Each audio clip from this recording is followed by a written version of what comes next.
Good morning, y'all. Good to see you. Welcome to What. I'm trying to catch up on the news today. I have not stopped shoveling like at all, at all, at all. I've just been constantly shoveling snow since last night, and it's been nuts. So that's what I've been doing. I'm trying to catch up with the news. I asked Shane to give me a couple things, so we'll see what he gives me. But good morning, you guys. I see Warren in the chat. I see Willie. I see John. Good to see you. Thank you for stopping by again. We got about, I think we got about, oh my God, it's still snowing outside right now.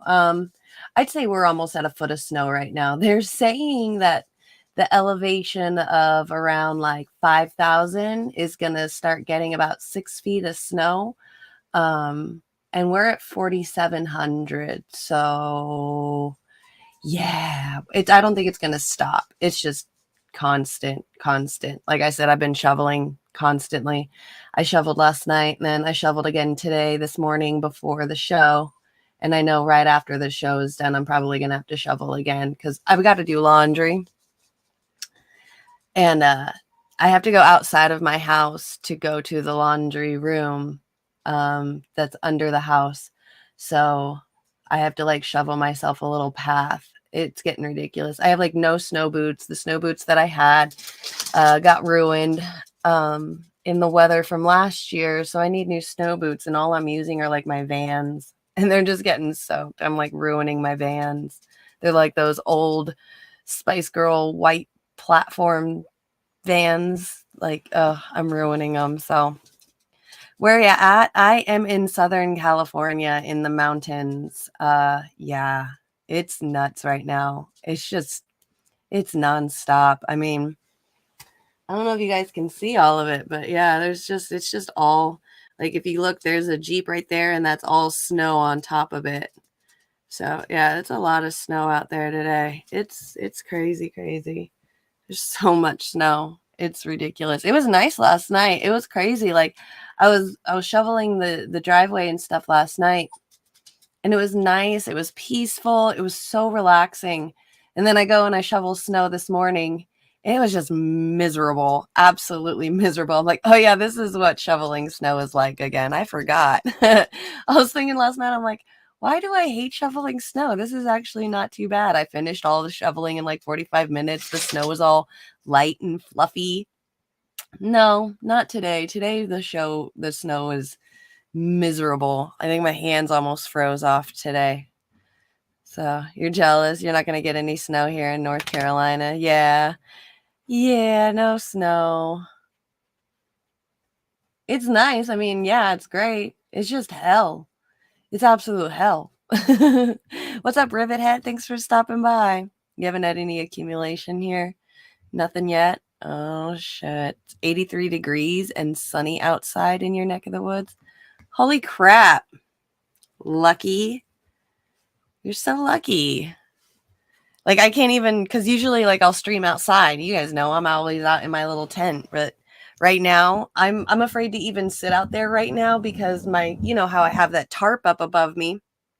Above my little couch out there on the patio, but there's so much snow on top of it that because the things that are holding it up are tent poles. So to like, give it like that tent kind of look, but there's like poles everywhere, like 3 or 4 of them, like in the corners and stuff, to kind of give it, like a kind of like a little cool little outdoor kind of look, cover thing. But there's so much snow on top of it right now. I'm afraid that those things are going to poke through and that whole thing's going to be done for. Like, it's just, I already had to shovel snow out there on the deck because it's like a story up above the ground. So there's like, the huge poles that are holding the deck up. And there's 2 holes cut in the middle of my deck, like giant holes in the middle of my deck. So that way these giant pine trees can grow through them. And just during the, wintertime when there's a lot of wind and stuff, the trees, they move back and forth, and the trees usually like hit that hole. So you always hear like a boom, or like you always feel a shake or something. So I know that patio's got like it's been weathered, it's been banged on, it's been through some hell. I mean, it's only a few years old. I guess they built that right before we moved in, when they remodeled the house, the owners did. But still, like, there's got to be like a weight limit on there, right? Because I shoveled a buttload of snow off of there today, and there's still tons, tons more of snow. I don't even know what I'm going to do. I think I'm going to take one of those giant dust brooms, like those giant brooms that janitors use in schools and stuff, and just kind of sweep all of it off of the tarp. That's the only thing I can think of doing. It's nuts. You guys are lucky. What's up, Laws 456? Oh, your name? Oh, Chris. Oh, you're from Chris. Dang, you hide very well. I didn't realize that that's your name. You guys go check out Chris from the Political Matrix. They're fucking awesome. I got like Brandy in here. I got Warren in here. You're subbed. So like the stream. Yeah, thanks, SFT. Like the stream. Thanks so much. Sorry, I get a little bit on like what's going on around here before I get into the show. Your sister in Mississippi says it's 80 there, but not a humid 80. Dang, that's crazy. Oh, you're from Indianapolis? No snow in New York yet? Damn. It's nuts out here right now. Okay, your old YouTube name, you never changed it? Oh, shit. See, I had to change it because nobody knew who I was. They're like going around seeing Scarlet Sativa, and they're like, who's that? I'm like, maybe I should change it. Yeah, of course, Chris. I got like all of you awesome creators in here. It's like the build up, building each other up. You had a dusting that turned into sleet the other day, but nothing's sticking. So I have I guess a friend. I haven't talked to him in a really long time, but he was hosting one of those like little Twitter spaces thing yesterday, and he lives down in LA. He was saying that it snowed down in LA yesterday, and I know that like down at the bottom of the mountain where like San Bernardino and stuff is, they were getting some snow too. I know that because there's only 3 ways to get up on our mountain, up to the mountain for all of us here, and one of the ways is already closed. They're saying that the chain installing is at the bottom of the mountain. So I guess it's closed now. I don't know if you can get up. They're saying that they might close up the other 2 roads, but you can't stop people that live here from being able to go to work and coming home from work when they need to. So I don't know what they're going to do. I'm hoping they're going to do something. Like our area right here has not even seen a snowplow yet. Like last night I posted on Twitter like how pretty it was and there was no snowplow in sight. But I mean, it's already 1:00 in the afternoon over here and we still haven't seen a snowplow yet. So that's what I'm waiting for now. Like I did the little bit of shoveling last night, but I'm waiting for the snowplow to come by because when they do, they pile up these berms on the side because they'll shovel it and it'll all shovel to the side. So then no matter how much you try to shovel off your driveway, you'll end up getting this giant berm of snow from the snowplow. So I'm waiting for them to come by so that way I can get the berm and then reshovel again. Because yeah, they haven't even came by yet. There's people out here that can't even get up to our house right now. Like I let my kids stay the night at her friend's house last night. I don't know how she's gonna get home today. I'm like terrified right now. It's nuts. It's been nuts.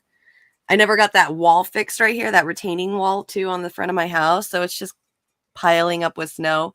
My kid's friend who was down in her bedroom this morning said that there was a little bit of flooding down there, just a tiny bit. It's starting to get a little wet, which means that the snow is starting to drip down into their room from the back or from the front yard down under the house.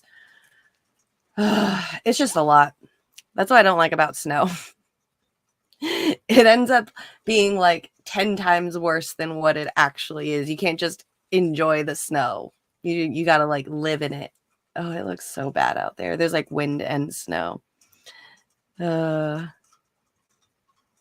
Dusty flakes would shut your state down. I mean, that's what they're trying to do. The kids don't have school today or tomorrow. They canceled school. They already closed down one highway to get up here. So that SoCal got some snow. Yeah, we got massive amounts of snow. And it's still going hard. I mean, like it's still getting it pretty damn good right now. So It's not stopped. It hasn't stopped since yesterday. It just slows down a little bit and then starts picking up. Right now, it's at a heavy point. It's bad right now. It looks brutal out there.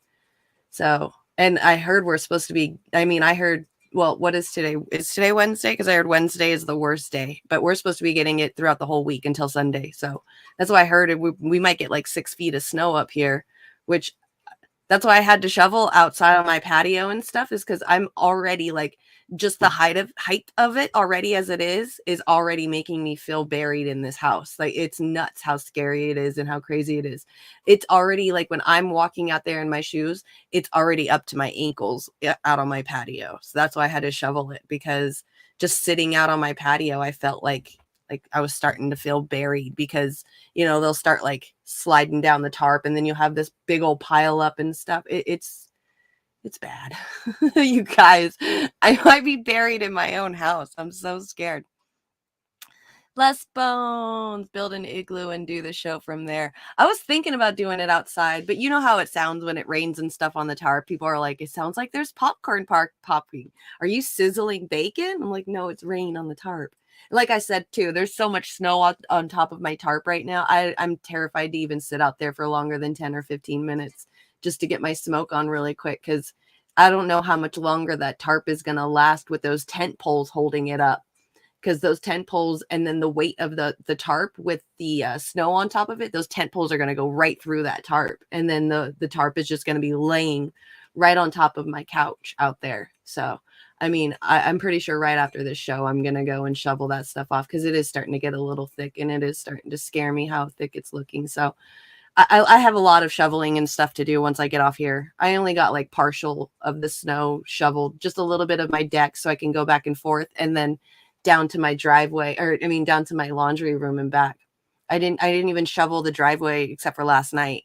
That was the big part last night, was shoveling my driveway and then a walking path from the driveway into the house. So I just did some more, again, I did all of that last night, like patio, laundry room, and that last night. But today I just did the patio and the laundry room. So after the show, I'm going to finish the patio up, get the tarp finished and everything, and then go and reshovel the front yard before it gets too much. Because once it sits for a while, the snow starts to ice up and then it gets really hard to shovel it. Right now, it's so fluffy and light and feathery that you can just like grab that shovel and just start going for like a good solid 10 feet and it'll just, berm to the sides. So it's kind of cool right now. What's up, Les Bones? You don't want any snow? There are snow days in Cali too. Yeah. Absolutely. Not too many down in like the cities and stuff, because they don't get too much snow. Very rarely they ever get snow. I would say like up in the high desert, they probably get snow once every 6 or 7 years. But like down in LA, I'd say once every 12 to 15 years, they'll probably get a light dusting. And then by that afternoon, it'll be melted. But this is a pretty bad storm right now. So I know down in the city right now, they're getting a lot of rain. It's rainy right now down there in the city. So you're playing No Man's Sky. I was just going to see if you guys wanted to do some video gaming today, because I'm going to be bundled up in my living room, not doing anything. I want to play some video games today. I finished the game that must not be named. I finished the main storyline, so I haven't really been playing anything. I was playing the Grounded game, the God mode that we had, and I'm building like a whole platform on top of the pond. So I've got like part of the platform done. It's just, it takes so long to gather all the leaves or the grass, then bring them back, then use it just for a little, just to make a little chunk of floor, and then have to go back. I'm like working in small chunks. It's so hard right now. So I was like, this is going to be fun for me. It's, super calming and oddly satisfying. No. It's a pain in the ass. So but if you're still on No Man's Sky, I'm down to play some No Man's Sky later today. I'm totally down. Abel Noah Tomlinson lives in your county. He organized an anti-war rally here in Fayetteville on Saturday. You're going to try to go? Oh, awesome. How awesome. That's way cool. Yeah, I saw you at the comment section in Sabby Sab's thing for the Rage Against the War Machine rally. So, all right, we're going to watch whatever Shane sent to me because, like I said, I didn't have a lot of time getting things ready today. So it's going to be a little shit libby probably with the videos that we're going to watch, but we'll probably get some good, at least some good information out of it. I know that for sure. So yeah, look at that. The first one we're going to be watching is Kyle Kalinske.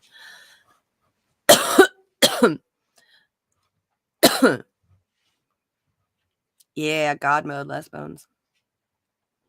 All right, so from what I've been hearing, there's these companies that are doing 4-day work weeks. They've been testing it out, and it's actually working really, really, really, really well. So we'll get started on this and talk about it. More than 60 companies tried a 4-day work week, and results show why 92% are keeping it. Wow. So almost all the companies that did a 4-day work week were like, yeah, the trial was great. We're going to keep it. Employees at companies that adopted a 4-day work week without pay cuts said they were happier and healthier while revenues did not fall. So no pay cuts, 4 days instead of 5 days, happier and healthier, and revenues did not fall. Let me give you some of the actual numbers that are in the article.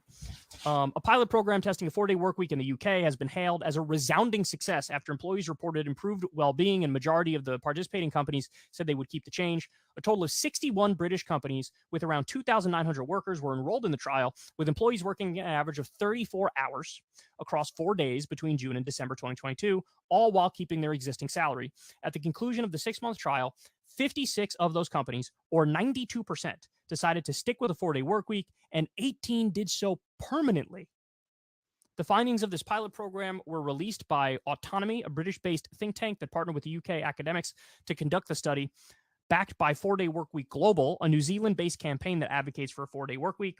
The companies that participated were from a wide range of sectors and sizes and were permitted to design a 4-day workweek policy tailored to their own needs, with the only conditions being that pay was not cut and employees were given a meaningful reduction in work time. A shorter work week was found to improve employees' well-being. Before and after data showed that 39% of employees reported feeling less stressed, while 71% had reduced levels of burnout at the end of the trial. Surveyed employees said they also felt less anxious, less fatigued, and were sleeping better. Employees also said their work-life balance improved, but the benefits were not limited to workers. This is a very important point here. Administrative data from the participating companies showed that revenues rose by 1.4% on average, weighted by company size during the trial period. When compared to a similar period from previous years, organizations with a shorter work week actually reported revenue increases of 35% on average, which the study authors said indicated healthy growth. At the same time, there was a reduction in work. Now, if only we can get that to match with like increasing minimum wage. Like if we can do a national $15, $20 minimum wage to go along with a 4-day work week, because you got to think about it too. Like I'm cool with a 4-day work week. Please, if we don't want to work as much, that's fine. But if people are working for $7.25 an hour, you're going from 3 jobs to 6 jobs, like, or at least 4 jobs or 5 jobs to make up for that missing day if everybody goes to 4-day work week too. Like that's the only trouble I see is we got to increase the minimum wage for sure. Wow. Data also showed employees were... Yeah, 7 hours is too much. I mean, but you got to think about it too, is that we we grew up and went to school and stuff and got ourselves prepped for 8-hour days. But yeah, no, I absolutely agree with you. I 7 hours a day is just a lot. It is a lot for people. It'd be interesting to know if any of these companies do anything productive or just Google types. I don't know. Much less likely to leave the companies that participated in the trial. Does this carpet match the drapes? With staff losses dropping by 57% in the 6-month trial period. In other words, they're at a company. The company does the 4-day workweek trial. They love it so much that now way more people are like, I'm not going to look for another job. I'm happy here. Quote, results were largely steady across workplaces of varying sizes, demonstrating this is an innovation which works for many types of organizations, said Professor Juliet Shore of Boston College, the lead researcher. Some employees enjoy the change so much, they said keeping the extra day off each week would be more important than a raise. 15% of employees said that no amount of money would induce them to return to a 5-day schedule. Wow. So, there you go. They're giving reason as to not giving anybody any raises. So we just got our question answered right there. So they're going to give them less days and same pay. Jesus. To talk about some of the other places that have done the various 4-day work week pilot programs. Now, so just to sum this up for everybody, Jeff Stein of the Washington Post gave us the breakdown here. 73% of workers report being happier with their lives. 40% reported fewer sleep problems. 64% drop in quitting. 71% drop in reported burnout. 92% of firms say they'll continue the 4-day week after trial. No drop in wages in trial. And remember, growth of about 1% in revenues. So I said at the beginning, this is something we might actually get in the long run. And the reason why I'm saying that, if we got the studies and it was like, hey, this is awesome for workers, but it's not good for management, or like revenue dropped, or, productivity dropped, or whatever. If I had looked at that set of facts, I would have said, there's no way we're ever getting a 4-day work week ever. Because the revenue going down and the productivity going down is it's a deal breaker for management, because that's what they care most about, right? The bottom line. But we didn't see that. In fact, in many instances, revenue went up and productivity went up. The standard assumption is it stayed the same in most cases, but for some it actually went up. So you get happier, healthier workers who probably work better in the time that they're working, and there's no downside on the other end. Look, I see no reason why we wouldn't eventually get a 4-day work week. For real. Yeah, but they're not going to increase the pay. They're not going to increase our pay. You're just putting people in more poverty. Like, I get it. I'm totally down for the 4-day work week. Don't get me wrong. Like, I think that's freaking awesome. Lower our work hours, please. But increase some pay. Yeah, Willie. And there went the fucking tarp. I knew it. I knew it was going to happen. Damn it. Oh, well. Extra work for me later. But yeah, you're right. Bring down the Social Security eligibility down, because they keep raising it. You hear that the Republicans are about to cut off SNAP benefits for people so they can lower the debt. Like, ugh. They always do things the wrong way. Like, I'm a regular citizen and I can figure out the right way to do things. I understand they're bought and they're corrupted, but Jesus Christ, there's got to be a point where you're like, oh, they can see me. They're proposing longer work days. I wouldn't put it past them. Okay. Would not put it past them. The hybrid model is good. Being home all the time is boring for me anyway. Yeah, see, I like to be home. I like being at home. I love being at home. I still need to get outside and socialize at times. Yeah, you're right. Absolutely. Yes, we really have this mindset of like, your economic life is the majority of your life. Like, what you do for a living is who you are. And like, people are defined by that in many respects. And since we live in a late stage capitalist hellscape, and we have various health crises and crises of meaning and poverty crisis and all these different things, I don't think people have the will or even the ability to keep going at the same clip that they're going, working 5 days a week, being burnt out all the time, not sleeping very much, being overly stressed. This probably affects, honestly, the age people die at, right? So if you're telling me we could have all of these upsides and without impacting productivity and revenue and the things that management cares about and the owners care about, they might view it as actually in the best interest, not just of the worker, but also for just the company in general. And then we can get it. So if the corporatocracy doesn't oppose it, and based on this evidence, they have no reason to oppose it, then you actually have a prayer. Because really what it comes down to in this country is, what's the corporate position? I mean, look at minimum wage, for example. Like 80% of the country wants to raise the minimum wage, and we don't get it. Why? because corporations lobby the politicians. And now that's good. That's good to hear. That would be nice. That means that you were increasing the pay. I mean, obviously, you're saying you're getting paid for 5, even though you're only working for 4, but that technically would increase the pay for these people because they're getting a day off of work that's being paid for. So that would be awesome. That would be nice. The Democrats will pass what the GOP can't get done while they're in control. Oh, yeah, for sure. Them lowering the debt right now and wanting to do the whole getting rid of SNAP thing, it's going to happen. I mean, this is what they do. So, you like being at home as well. You don't like the time you waste commuting? Yeah, so that's what my husband says too, because he drives like 3 hours there and then 3 hours back sometimes for work. So sometimes it's a 6-hour daily drive for him.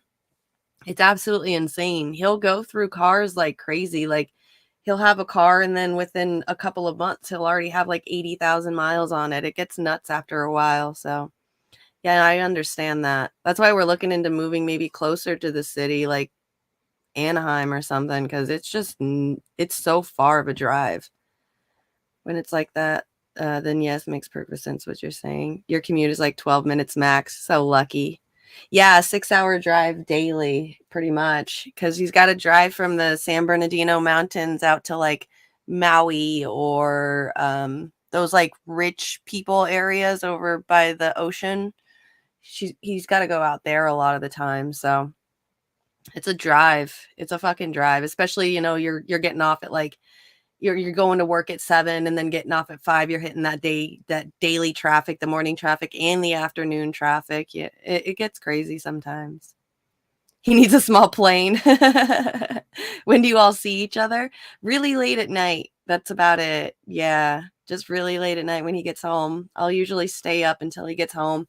So we've got like about an hour to hang out and then he'll go to bed and then, like that. I don't really get to see him a lot.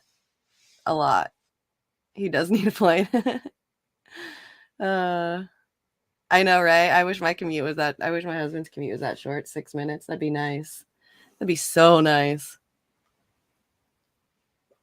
That's like the only downside about living in California is like there's so much to do out here. There's so many things to do out here, but it is drive. Like it's a drive. I heard that in the East Coast, they do things by miles because, it's this many miles. But out here, it takes so long to get to certain places. We do it by time. So like the beach is a 2.5-hour drive for us. Or like, well, we're in the mountains. So like Big Bear is a 40-minute drive. We won't say, how many miles how many miles away it is. We'll just say how long it takes to get there. Like San Francisco is, where I used to live in Lancaster. So used to be 8-hour drive. So now it's probably about 9.5, 10-hour drive to San Francisco. And that's still California. So all small planes are fun too. Yeah, except you'd have to get like a pilot because I would not trust him I don't even like trust his driving. He's one of those guys that'll take his little Subi out in the snow and do donuts and shit. He's nuts. You should get a helicopter and build a landing pad in your backyard. That would be fun. All right. So what else we got? So do you guys hear Nikki Haley is running for office? I wanted to talk about Nikki Haley and show some of the stuff because nobody realizes how much of a war hawk this woman has been. This woman talking about how she's the new generation and stuff and new thinking. If you can imagine the most old-timey thinker person that's in politics right now, it's her. Like she has not seen a war that she does not like yet. This girl loves every war. But because she's younger than Trump and Biden and all of them, she's like new generation. Now I know like that one guy. Yeah. Oh, she's running for VP. Yeah, she's awful. Here, let's just watch this. The railroad tracks divided the town by race. I was the proud daughter of Indian immigrants. Not black, not white. I was different. But my mom would always say, not black, not white. I was different. No, not different in my eyes, girlie. You're still a politician. Your job is not to focus on the differences, but the similarities. And my parents reminded me and my siblings every day how blessed we were to live in America. Some look at our past as evidence that America's founding principles very true, are Yona. bad. They say the promise of freedom is just made up. Some think our ideas are not just wrong, but racist and evil. Nothing could be further from the truth. Taryn, I'm hating on her because she's a war hawk. I don't like war hawks. I am very anti-war. And as long as I've seen her in politics, which has probably been about a little less than 10 years now I've been watching her, there's not a war that she is not liked. There's other videos of her too from back in the 2000s of her being very pro-war as well. So I don't like war hawks. That's all she ever did was enjoy war. I have seen evil. In China, they commit genocide. In Iran, they murder their own people for challenging the government. And when a woman tells you about watching soldiers throw her baby into a fire, it puts things in perspective. She's got this Captain Save-A-Ho complex. She feels like wherever she goes that America's going to go there and help it by burning and blowing up everybody else. So none of her wars has actually helped anyone. On our worst day, we are blessed to live in America. I was born and raised in South Carolina, so I have seen the very best of our country. People here threw out the old, tired political establishment and demanded accountability for their taxes. Anyone from South Carolina? Because she says that she's seen the best of America by being in the Bible Belt. I'm just wondering. Calls for tax cuts. See, tax cuts. True reformer. Rips house budget. See, she's all about bringing down the debt, which means she's going to be bringing down, she'd probably be cutting any kind of social benefits that we have, probably raising, Social Security age if she actually wins. Like, this girl is not somebody to not, or to actually like. I'm pretty sure I got her wrong, or you're pretty sure I got her wrong. Okay. All right. Industry reports called us the beast of the Southeast, which I love. People came by the thousands for fresh starts. Moms and dads held their heads up high. Children learned that it was always It's a great day in South Carolina. It's a great day. It's a great day. A great day. A great day in South Carolina. Ooh, that's a good point, Willie. Ron DeSantis, if she ends up stop running, she can be his running mate for VP. We were strong. We were proud. I didn't think I got her wrong. And when evil did come, police in South Carolina are looking for a gunman following a shooting at a church. Several victims. We don't know the severity. We turned away from fear, toward God, and the values that still make our country the freest and greatest in the world. We must turn in that direction again. Republicans have lost the popular vote in 7 out of the last 8 presidential elections. That has to change. Joe Biden's record is abysmal, but that shouldn't come as a surprise. The Washington establishment has failed us over and over and over again. It's time for a new generation of leadership to rediscover fiscal responsibility, secure our border, and strengthen our country, our pride, and our purpose. Monsa, I really like what you're saying there, right?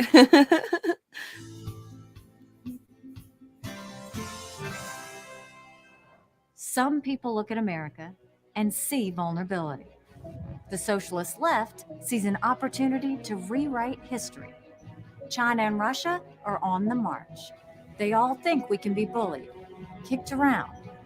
You should know this about me. I don't put up with bullies. And when you kick back, it hurts them more if you're wearing heels. Oh God. When you kick back, it hurts more when you're wearing heels. See, the whole thing was all about fighting and fighting back and fighting and more fighting and more fighting. That's all she ever cares about. She's a war hawk. That's her favorite thing to do. So I watched a couple of things about her this morning. I know you were on last night with Sean, and he was asking you how you differentiate yourself from Donald Trump. And you said originally that you had called him to ask his, not permission, but just to tell him you're going to run. And he did give you his blessing. I know he's your friend. He appointed you to UN ambassador.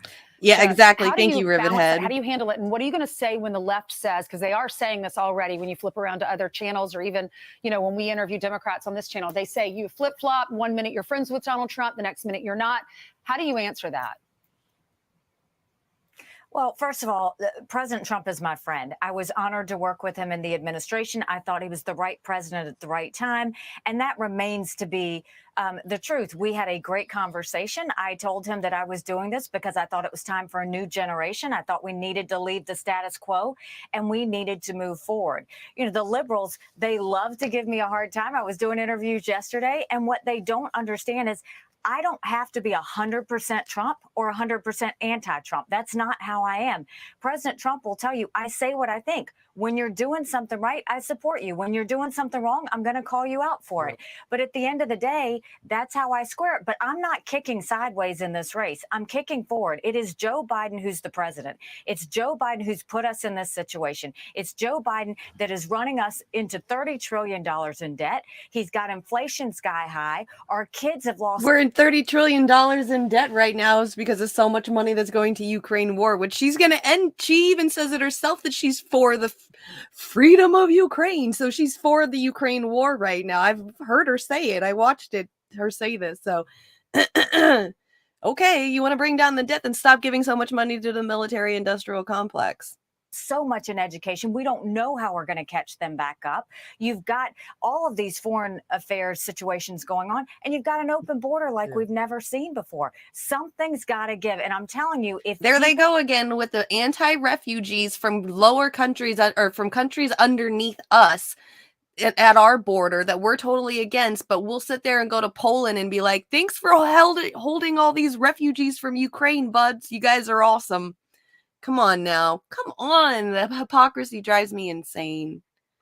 People want to see a new direction. If they open border my ass. Like if we had an open border, then things would probably be a lot different. We can't even get Title 42 repealed. So yeah, open border my ass. Exactly. Moving forward, because you don't deserve this, America. Go to NikkiHaley.com because we're ready to save America and we need everybody to do this with us. Yeah, but Willie, there's nothing wrong with being in a little bit of debt. The government's debt are our assets. They want to keep taking things away from us. They're not going to take away from the military industrial complex. They're not going to take away from these corporate people. They're going to take away from us, regular citizens. So yeah, I'm whatever. Fucking raise that fucking debt ceiling. Keep raising it. If you keep putting money into the wrong things, eventually you got to start giving the money to us because people are going to see that, holy shit, we're so much in debt, but we don't have shit. Not a damn thing. Trump was the first one on the Republican side to throw his hat in. And then you came along. You know, the conventional wisdom is there are a bunch of Republicans who are just waiting. But they're a little fearful that the former president, once they throw their hats in, will blow them up, as you know he has been known to do in the past. Why are you just not afraid of that? That's the difference between them and me. I'm not afraid of that. I love America. Exactly. I know we have no time to waste. And Americans are done. They're tired. They're done. They want term limits. They want mandatory testing for people over the age of 75 for competency. They want to know that we're going to start getting DC in shape. I never was. What term limits? They have term limits. The president has term limits. And when technically Congress and Senate and all of them do have term limits to a certain extent. I mean, they can be re-voted and stuff. Yes, that turns into lifetime. But even if they get voted out of their office because they run for office every 2 years or so, even if they don't win, there's something called a golden parachute. They go to other places. Other places hire them. Corporations, businesses that gave them donated campaign funds. They end up going and working for them. They turn into lobbyists. I think that's what Kirsten Sinema is trying to do right now because she probably thinks she's not going to win. So she's probably running around learning how to be a lobbyist or a whip. That's the golden parachute. So her talking about term limits and that we need to get younger people. I'm not going to talk about what that one guy was saying that she's past her prime, because whatever. There's that's just fucking rude to say that about her. But she's no different. Like I was saying earlier, there has not been, as long as I've been watching her, there has not been a war that she has not liked. Every goddamn war. Even when Trump was in office, wasn't she like Secretary of State, like, or Department of, like, head of Department of Defense? She was the person that was like in charge of doing war stuff. When we took the holy place in Palestine and in Jerusalem and gave it to Israel, she was the one that was in part of that. She was the one that was heading that. So they just made it look like Trump just wanted to do it. So she made it fucking happen. Like, she's not a good person. Revolving door. Yeah. The golden parachute. In Washington. I want to go in and do exactly what I did at the UN, which is start to let them know what. When you read into politics, though, the golden parachute is one of the things in the political dictionary. So it is a term that is used by politics too, as well, which is crazy. But yeah, you're right. It is normally used for corporate. American people expect of them, not the other way around. How would Donald Trump do on the competency test? If yeah, that's right, Willie. Oh my gosh, yes, she does. She looks a lot like Tulsi Gabbard. She really does. I didn't even think about that. She definitely does. But she's got that the Liz Cheney style neocon for sure. She does look like Tulsi. Wow. I never noticed that. Holy shit, that's cool. Mr. Odin. Anyone that wants to be in the government should not be in the government. Government wasn't supposed to be a career. Exactly. At 76 years old. I don't think she's the same ethnicity as Tulsi. She was saying in her little campaign ad right there that she was from India. I think her mom and dad were from India. Tulsi is Hawaiian. You know, I think he did great the last time he did it. I have no reason to think he wouldn't do well this time, but I do think we need it. And it's across the board. I don't think it's for president. I think you look at Congress, look at all the members of Congress. You have to start doing this for elected officials. When people send someone to Washington, they need to know they're at the top of their game. That's why I think those competency tests are important. We can't have someone like Joe Biden who's asleep at the wheel and have China sitting there threatening us and us wondering if he actually knows what's going on. China sitting there threatening us. Like, I get it. I mean, China's just going out there because they're getting sick and tired of what we're doing. So they're going to go out there and build their own. But we're looking at it as if, like, you know, we're the good guys and big bad China and Russia are out there to get us. Like, she's just pumping up more future wars. You know, the next is going to be China. Next is going to be Africa. We're just going to start warring everybody like we already have been, instead of just worrying about the Afghan war like we have been for the 20 plus years. Now we've got multiple other ones. So, you know, instead of white on colored crime, now we're doing white on white crime. This is good for America to do competency tests. This isn't about one person. This is about everything that's happening in D.C. Yeah, you know, I do agree there needs to be competency tests. Jesus Christ. Words are hard today. Odin, what are you doing, big boy? I do agree with the whole competency test. I do think that that's probably really good because most of our politicians are fucking dinosaurs. Swear to God they are. But I mean, that's never going to happen as long as they're in office. And I'm getting tired of waiting around for them all to die off because they're just lasting forever. Donald Trump was running, you said he was the right president for the right time. We're sending more troops to Taiwan. Yeah. Right now. Well, we just built, like I've been saying all week, man, we just built like 4 new bases in the Philippines. We're still expanding NATO. We have like more bases than the top 8 countries combined, and we're still building more like right now. So yeah, it never stops. People are worried about inflation and energy and our border and fentanyl. I think our country's looking for a president, or at least the Republican Party is, that can fix all of these issues. We wish you all the best. Thank you for coming on Fox and Friends, and thanks for what you do for the great state of South Carolina. I'm Steve Doocy. I'm Brian Kilmeade. Man, when people, I mean, it's so funny to see that Kamala, well, not funny, it's kind of sad and depressing to see Kamala as our vice president. But man, my poor kid, because she like has like this hall pass at school, and she likes to use it to be able to like get out of class and stuff. And I told her the other day, I'm like, girl, I'm getting really, really tired of you skipping classes and me having to get text messages from your school saying that you missed 5th period or you missed 6th period. I told her, I was like, you remember back in the day when I told you, I was like, you can't miss school because they're going to arrest me if you miss too many days of school, because of Kamala Harris was a politician out here in California, and she made that law. And so my kid, for a long time when she was really little, was afraid to miss days of school because she didn't want to see me get arrested. And so I told her, I was like, you remember when you were scared back then because of that one politician was made the law to where we couldn't miss school? And she's like, yeah, what about it? And I was like, that's our vice president. Are you kidding me? That's our vice president right now. So Jesus Christ, kid. Jesus Christ. Come on now. She's crazy. Over 800 bases around the world. Exactly. School to prison pipeline. Yep, that's what they're doing. It's exactly it. If it's not getting us ready for prison, it definitely gets us ready for the 8-hour work week, or 8-hour work day and the 5-day work week kind of shit. Like, it literally preps us to be workers. That's it. It doesn't teach us any trade or any skill or anything like that. We just learn the basics of like whitewashed history and math and things that we're never going to use again, just to keep us entertained and going while we're at school. And that's it. Like it's just preparing to get us out into like the work schedule or the prison pipeline. So you're absolutely right. I mean, you're very right. So they email you and yours goes to the bathroom. Mine, I don't know where she found this hall pass app, but anytime I guess she's out in the hallway running around, she just waves it to whoever asks. So, and she tells me there's like, they have like this, I don't know, I guess it's like they use the library. If you're dealing with too much and you have a lot of stuff going on, you can leave class and go and hang out in the library for that period. I'm not sure it's true. I think she just told me that, but this little girl, she's like, I'm trying to scare her out of stuff. Skipping classes. I told her the lady that was going to arrest your mom is our vice president now. Oh, I'm the worst mom ever, and I love it.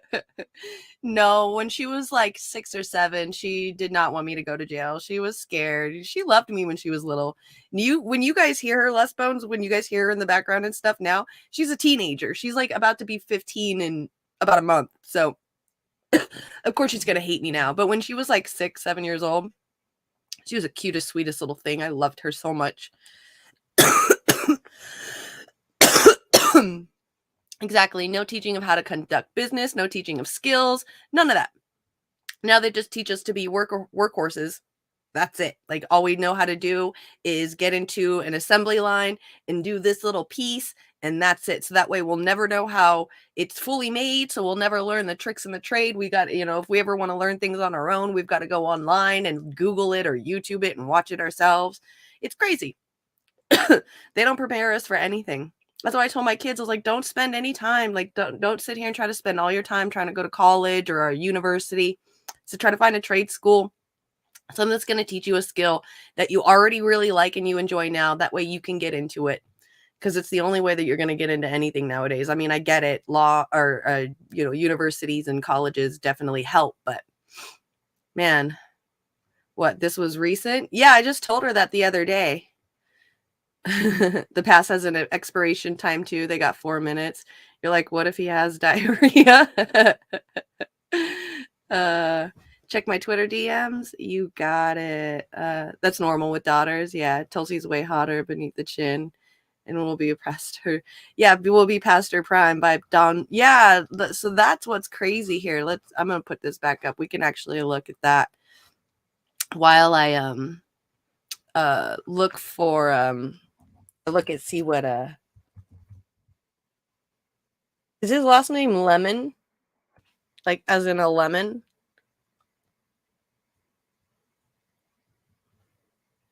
I'll show it. We'll watch it while I look and see what Yona sent me. It looks like Nikki Haley addressed it and fired back. So with us now, Republican presidential candidate Nikki Haley, former U.S. ambassador to the UN and former governor of South Carolina, a key state for presidential Learn to weld, primaries. right? I understand you're in New Hampshire this morning. Man, I tell people homeschool all the time. My oldest daughter, she's 18 now. She was able to get, because she was born in December, so she was a year behind in normal school anyway because of her birth year, or birth date is in December. But she was able to get her junior and senior year done in 1 year because of homeschool. She actually she graduated early. So she was only like 17 and a half when she graduated. It was cool. Even though you got to make sure that your kid can handle it because it's very lonely. My youngest one, I've tried to homeschool her a couple times. She just loves the social life. She's a social butterfly. So we just got to deal with it. Okay. Don Lemon as in is a douche, as in lemming. Yeah. So welcome to our program. It's been a big week to you. Hi, Brad. Good morning. All this now.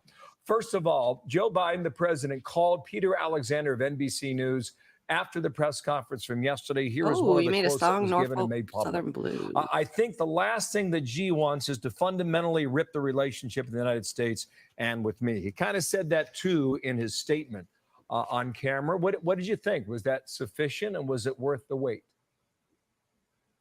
You know, it's the idea that we would sit there and look to the sky and have a Chinese spy balloon looking back at us is a national embarrassment. The problem is that we have to start treating China like they deserve to be treated. And Biden is asleep at the wheel. You can't have them buying up farmland that's near our military installations. You can't have them putting money in our universities. Oh, yeah, forgot. I'm so sorry. I'm so money. used to doing my show in the morning. Good afternoon. Oh, Lordy. You have one in 8th grade and one in college? I've got one who's working. My oldest is working. She's working at a bakery. She's really enjoying that. And then my youngest, she's a 9th grader. All girls because I'm a girl producer for some strange reason because the universe made me a girl producer. Tell universities use I've got a couple of stepkids as well. My husband has some kids. So I've got a 15-year-old stepkid, which is a year older than my daughter, my youngest daughter, and then his 2 oldest daughters. So he's a girl producer as well. His 2 oldest daughters are in their mid-20s, and then his oldest daughter has a son. So we also have a grandchild as well. So technically, I'm a grandma. I'm like the youngest grandma I know, even though it's not like, blood mine, it's by marriage. Still, I'm a grandma. I call myself Grammy, like a Grammy Awards. That's what he calls me because I'm still young and I don't want to be called grandma yet. So I'm like, I'm Grammy, like a Grammy Award. You have 3 steps, 26, 22, and 20. Hell yeah. That's what I'm talking about. I love mixed families. I love when people come together. I love the fact that he had all girls. That's what got me. I'm like, my kids need some sisters. Like, I'm a girl producer. My sister has 4 boys, so she's a boy producer. So I was like, we're just going to keep it to girls at all times. I feel so bad for my husband sometimes, but but it's fun. It's a lot of fun to have a lot of girls around because I'm super about, girl power or, being with the girls. I'm always about, I love girls. I love hanging out with girls. I love being around girls. So it ended up really working out very well. So I loved it. And a 1-year baby from the 26-year-old. Oh, you're about to be a step-grandpa. It's so much fun. Oh, my gosh. I didn't realize how fun it is to be a grandparent, to be able to be like, oh, my God, you're so cute. Let me give you all this stuff that your mom can't say no to. And then when you're done, you just send them back over to his mom. You're like, oh, he's so cute. And then you just go on about your life. Oh, it's the best. It's so great being a grandparent. Take Chinese money or you take ours. We can't have them stealing 4 intellectual grown, property. 1 married and pregnant, 1 in college, 2 working. Balloon flying over, Jesus, you got to start Brandy. letting China know what we expect of them. Not worry about whether they want to keep a relationship or not. That's not what this is about. We have to start treating China the way they should. For Republicans and Democrats for too long thought that if we were nice to China, they would want to be like us. They don't want to be like us. They are communists. I don't know where she gets the idea that we thought that why we would think that China would want to be like us. We've been fighting against communism for how many years? And I'm sorry, but the Chinese empire has been around a lot longer than the American empire. So thinking that some empire that has been around for thousands of years is going to want to change themselves to be like this capitalist empire that they don't even like. She's tripping. Thanks, Brad. I've got a vape pen today made by made by Lime, just to show there is some weed in there. I got my vape pen today because I'm in the house. I've got it's working on about 2 feet of snow as of now. It's still coming down harsh as hell. My little area that I normally stream at in my backyard, my little tarp, I just probably about 10 minutes ago watched it fall. So, because there's just so much snow, it's so heavy, it didn't even want to hold up anymore. I got a lot of work to do today. So I've got to do the vape inside the house because, you know, kids, even though they're not here, they're out in the snow all day today, hanging out with their friends and stuff. I still don't like smoking in the house too much. But I will hit this. Thank you for the $2 tip. Sorry. Bong Rape Grammy, exactly. I love it. That's fucking awesome. Yeah, exactly. Les Bones commies. They have always thought that they were communists. We've been, the Red Scare. I didn't like some of the 90s movies have like where China was invading and stuff like that. You know, they would make movies about that. So yeah, she's just repeating that crap that these war hawks. I'm just going to continuously call her a war hawk because that's exactly what she is. This is exactly what war hawks like to tell people, to make everybody look like the bad guy and we're the good guy. We're the superheroes, you know, we're Captain America. Everybody else is whatever is the bad guy for Captain America. We need to start getting our act together and start making sure that they know where they stand, not that we have to worry Made by about where yeah we exactly stand with them. made by Ambassador Hillary, Lime, not great Don to have you Lemon. this morning and good to see you. Following up on that, were you aware, I mean, in recent years of, or under the last administration, of these balloons? I mean, this administration's confirming that this is not new for China to have this program, and that they're only developing it to be bigger and bigger. So what exactly did we know about this in the past, and what have we been doing about it? So that goes to the heart of another problem. Why did our intelligence agencies know this? And why did they not tell the President of the United States? Why did they not tell other cabinet directors that the problem, Mensa, with the free market is that it's unregulated. Unfettered capitalism brings about monopolies. So yes, that's great to have multiple companies that are competing against each other. But like what Professor Wolf has said before, and I've heard him say this too, is that after a while, what capitalism does, what the free market does without regulations, at least to stop this from happening, is that, you know, one of the companies that are competing end up losing. They go out of business, the big company buys them up, and then those turn into monopolies. That's the only problem with the free market, is that it's unregulated. I mean, I'm okay with competition. I'm not really, I'm okay with free market. Like I'm not like totally against it. I'm not like a super communist or a socialist like I am, but not to the point of not enjoying a free market as well, because I like people bringing out their creativity and being able to sell things that they have a talent and skill in. But with the way that our education system raises up people, and then the fact that competition isn't really competition because there's always a monopoly in everything, and it's really hard to get into anything unless you know people, because it's not based off of merit, it's based off of who you know. It's just the free market without regulations is never going to really work, because look at what's happening right now. This is, you know, stop listening to Dick Wolf, read some Robert R. Ludwig. I don't just listen to Richard Wolf. I listen to a lot of people, but I'm very into economics. I'm extremely into economics, so. could do something about it. That is a problem. We have to go look into our intelligence communities and let them know they don't get to decide these things. If they have information like this, this is valuable national security information that we need to know. They should have told us that, because right now we've allowed Chinese spy balloons to go over. You know, when it ended in South Carolina, that wasn't Here she an goes. accident. She's going to use these Chinese spy balloons, or these balloons in the air, as calling them Chinese spy balloons. And then she's going to start pumping up the fear of China, so that way we can go into war with China. It's all she wants to do is keep bringing more wars. South Carolina is a military state. That balloon went over our military installations. I have and not, the idea Mensa, that but other I balloons will. did that before Absolutely. means Hey, you know, Mensa, I'm up for reading and learning anyone and everyone, like what they have to say. I am totally up for it. So yeah, I mean, I'll definitely look into that one. Chris and Marcus from the Political Matrix just got me into the Hariri guy that I've been listening to constantly. That guy is off the hook. I've never listened to anybody like that before in my life. So I am always down to learning about what people have to say. The thing is I do have to admit, I do know MMT. I'm a MMT person, so I look at the market and the economy a little bit different than the standard, gold standard. I do understand what is it called?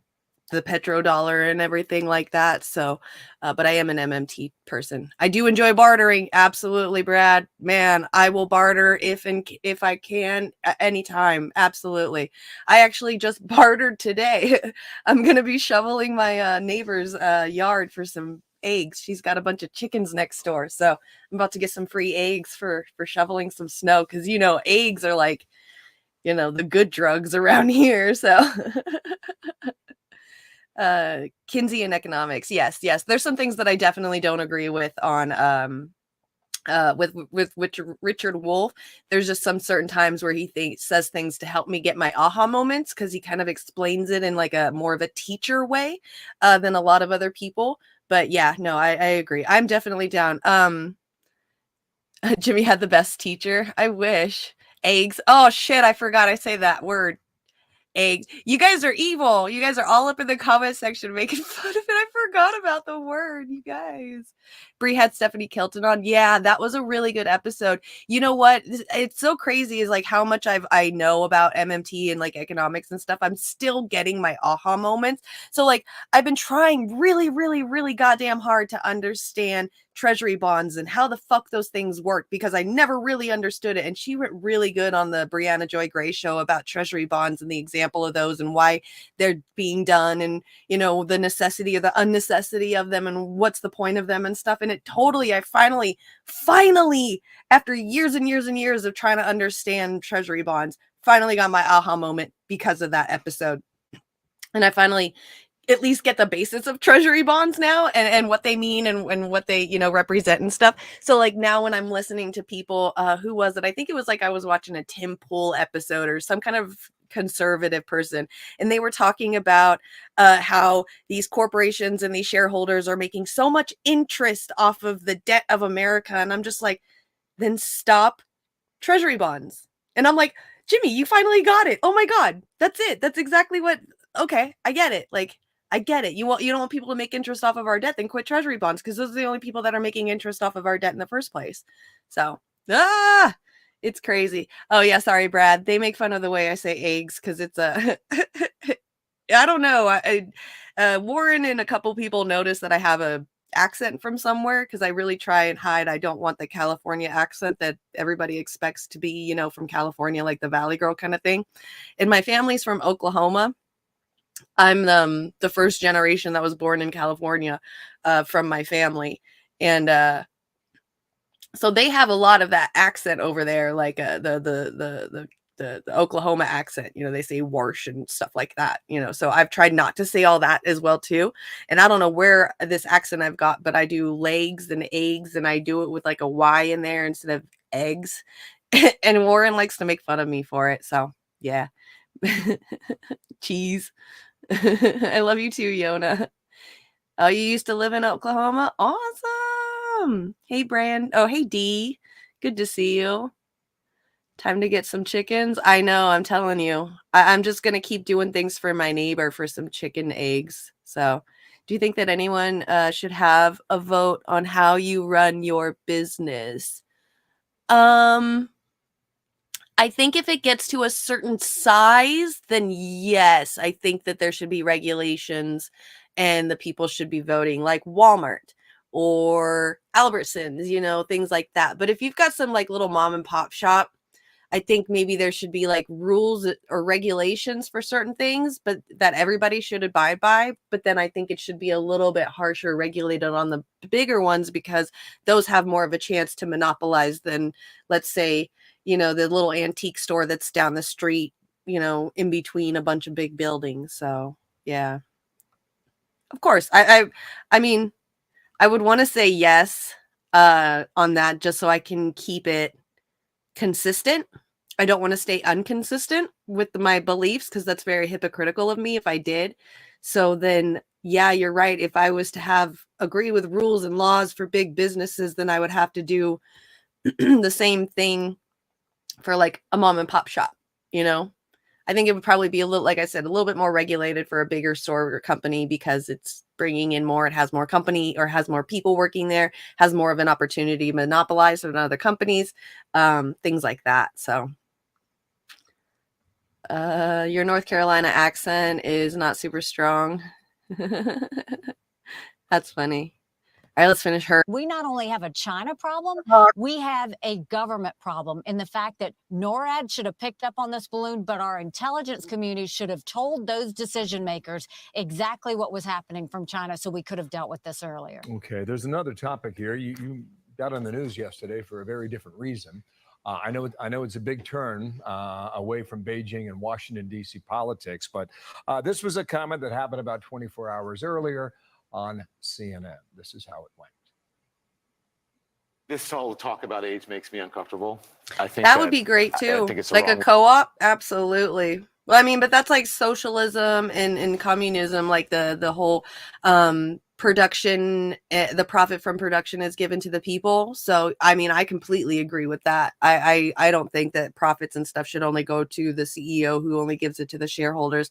I think that if everybody quit a certain business, like let's say everybody automatically did at the same time quit Walmart would shut down. It's not like the CEO could keep the Walmart going, every single Walmart going, if everybody quit at the same time. So the companies need the workers. So why are the workers being treated like, like, I don't even know, because I don't want to say slaves, because it's definitely not like slaves, but they're just treated horribly. They're not given anything. And I think that the production of the people is what makes a business going. And I completely agree with you. So.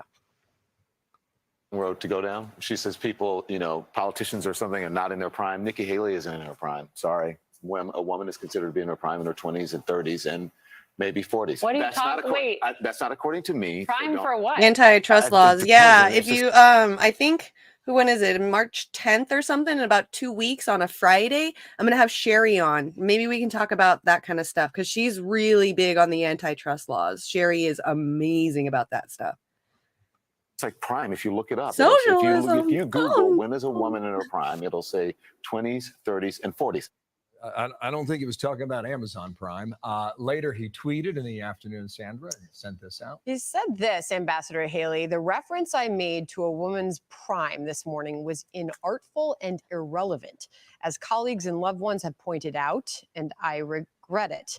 A woman's age does not define her, either personally or professionally. I have countless women in my life who prove that every day. Is that enough for you as an apology? Look, this is something that I have faced all of my life. If it was Don Agreed, Lemon Yona, and Citizens United the day before, there will be somebody else tomorrow. I have always made the liberals' heads explode. They can't stand the fact that a minority conservative female would not be on the Democratic side, because they know I pull independents. They know I pull suburban women. They know I pull minorities over to what we are trying to do. And look, he made that comment. I wasn't sitting there saying sexist middle-aged CNN anchors need to have mental competency tests, although he may have just proven that point. What I was saying is we need to be transparent. Those elected officials that are making key decisions for us Americans on national security and keeping our kids safe and the debt, yes, we need to know exactly that we're sending people that are mentally competent to do that. But look, the liberals are going to continue to show themselves. They can't stand the fact that I am a Republican and I am a conservative. And you know what? It rolls off my shoulders. I don't think too much about it. Whatever. The The Democrats can think whatever they want. The rest of us know it's because you're a damn war hawk. You are the dirtiest war hawk I've ever seen in my life. Ugh. So gross. Let me see if there's another one. There's got to be more about this woman because I was watching a buttload of stuff on her this morning. She is just off the hook. Let's see. Let me bring this back up so you guys can look through this with me because I was watching quite a few different things about her this morning. See, look at all that. Look at that. Let's see. I got to make it a little bit bigger though because it's not working. Exclusive. Okay. Go back to doing this. I don't know what I'm doing. Okay. Less than a year ago, you said that if former President Trump was going to run, you wouldn't run. It's been reported that a couple weeks ago, you called your former boss, you asked for his blessing to run, and he said that you called him the greatest president. If that's true, then all right, Yona, you got it. Keep that phone call personal. I didn't ask. I told. Yeah, same, Willie. I thought that we needed. I hate the reverse identity politics because it's. Yeah, you're right. It's most of the time it's usually Democrats that are like the Republicans are only making fun of him because he's a person of color and he's a minority, like they do, like Ilhan Omar and people of the squad and stuff like that. But now it's Nikki Haley on the Republican side doing it. Like you were saying, didn't you say earlier, like the Republicans are going to start asking the Democrats on how to screw over Trump like they did with Bernie? So, she's probably sitting out there, doing the same thing. Like, all right, how can we use some Democratic talking points to maybe get some Democratic votes on our side because, they're making it look like Democrats now against minority groups too. So, yeah, it's just the both sides using the same thing. So the identity politics stuff. Haley said she won't be out Israeled in running for president. Oh, no. The Chinese government came out with a scathing review of why and how the U.S. empire gets away with all the shit it does. Like specifically, it's glorious. Ooh, can you send me the government, like the Chinese government video with English voiceovers so we can watch it? Because that would be awesome. Corporations may be people, but what kind of people are they? Research before you buy. Corporations are definitely not people. The corporation itself, until people can have like a co-op or unionized or, a way for the people to own the production that they do, it definitely are not people. Is also a good person to read. He wrote Bitcoin Standard and Fiat Standard. All right, see y'all later. You hopping on the train, Les Bones? Talk to you later. If you guys want to play some games and stuff, let me know because I won't be the first one to to text today because I'll be out there in the snow doing some shit. So text first and then I'll just be like, all right, yeah, I got to take a break. Argentina's joining BRICS? Hell yeah. To go in a new direction, but when I first said I wouldn't run against report, them, but then Ben Norton covered it. Yeah. We didn't see I'll the look for it right now. inflation like we've seen. We didn't see what was happening in our schools the way it was, and we didn't see the results of the midterms that we just had. It is time for a new generation of leaders. You shouldn't have to be 80 years old to get to Washington, and we've got to start righting the ship. We need new blood because we have some serious challenges. After the insurrection, you said Trump, quote, will be judged harshly by history. He went down a path he shouldn't have, and we shouldn't have followed him. And then later that same year, you said, quote, he has the ability to get strong people elected. We need him in the Republican Party. Can both of those things be true? Yes, except for the media, because the thing is, so he could be responsible for the insurrection, but still be an essential part of the party. I have said January 6th was a terrible day. I criticized him for that, and I stand by that criticism. I have said he was a good president in the way that he lifted up so many people economically, and he did real good in this country. That can be true, too. When I see something right, I praise it. When I see something wrong, I criticize it. As you know, the immediate past president still maintains that the election was rigged, it was stolen. He's not alone. There's this recent Monmouth poll. It found that 61% of Republicans said that President Biden won because of voter fraud. How do you navigate that? I don't have to navigate anything. We saw a lot of things happen during COVID that wouldn't normally happen. that created some mischief that shouldn't have been there. Is Joe Biden the president? Yes. Very Joe true, Biden is the Mensa. president. We shouldn't question that. Do I think that everybody needs voter ID like what we did in South Carolina so that we know that everybody's vote is valid? Yes. But you know, election denialism has become a pretty significant part. There's going to be a percentage of people who don't think Joe Biden's president. 61%? I don't think it's 61%. I think you have 61% who are saying, look, we need to have trust in our elections and we need it to be as transparent as possible. In your speech, you said of China that China will end up on the ash heap of history if you're elected. That's pretty strong. A few months ago, you said that China was closer than ever to invading Taiwan. If China does invade Taiwan, should there be a military response from the United States? Republicans and Democrats for too long thought. Thank you, Nikki. We're watching Nikki Haley. It's the other Nikki. Thanks for the raid, girl. Would have been nice if T-Bird stepped out so it would look like I had more people. No, you're good. He came in and pre-warned.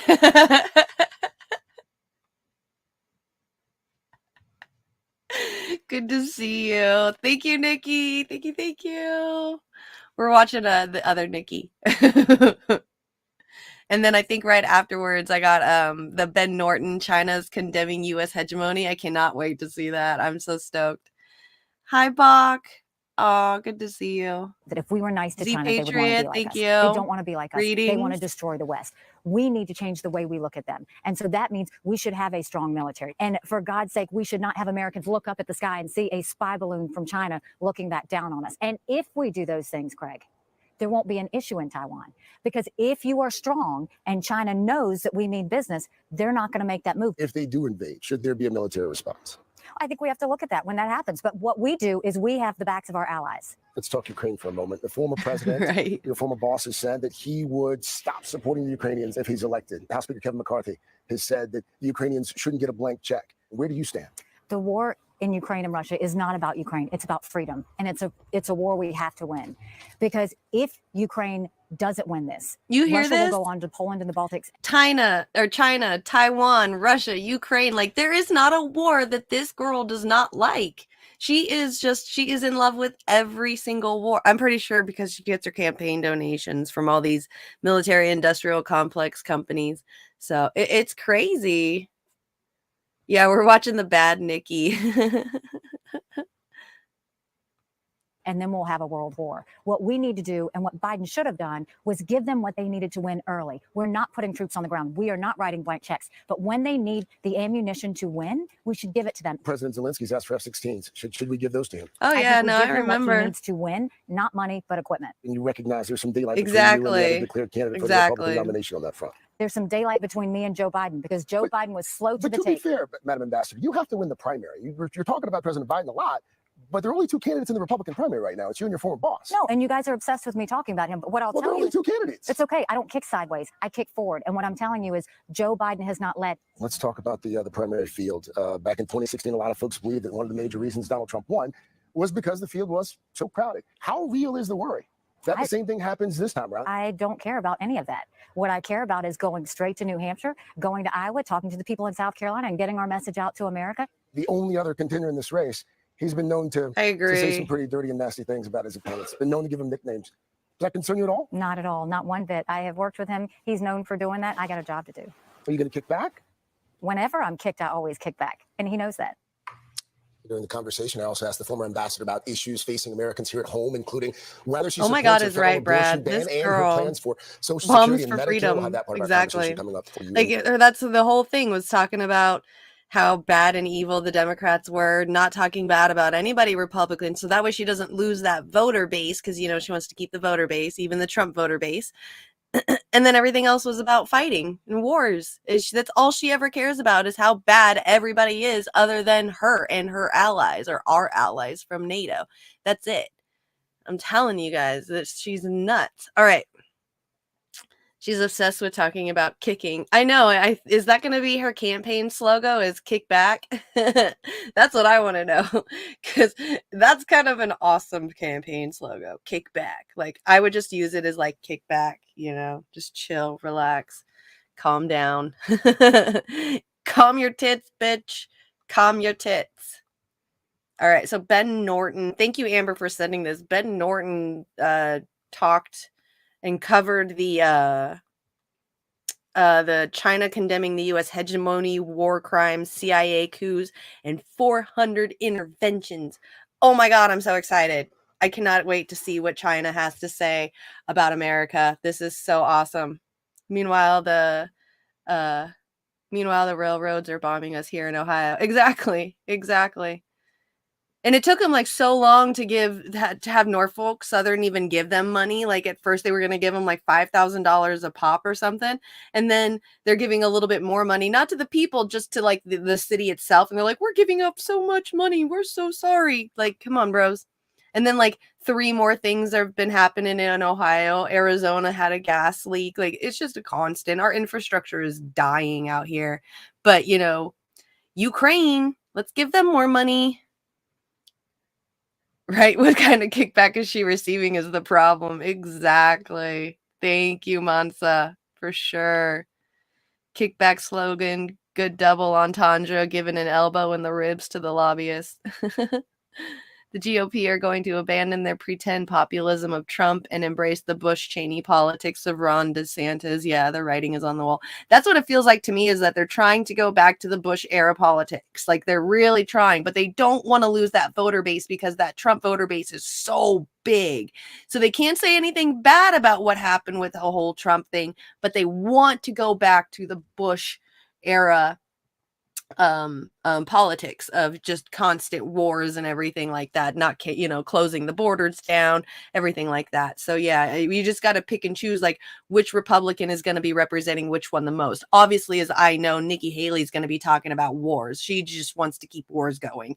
DeSantis is probably going to be all about shutting the border and keeping the border closed. You just got to find out which Republican is going to be picking their favorites and which ones they're going to be talking about the most, and then that's how you know what kind of Republican they're going to be. So, but it looks like a lot of them that are going to be running against Trump are very of that classical Republican type for sure. So why can't we just print more money for Ukraine?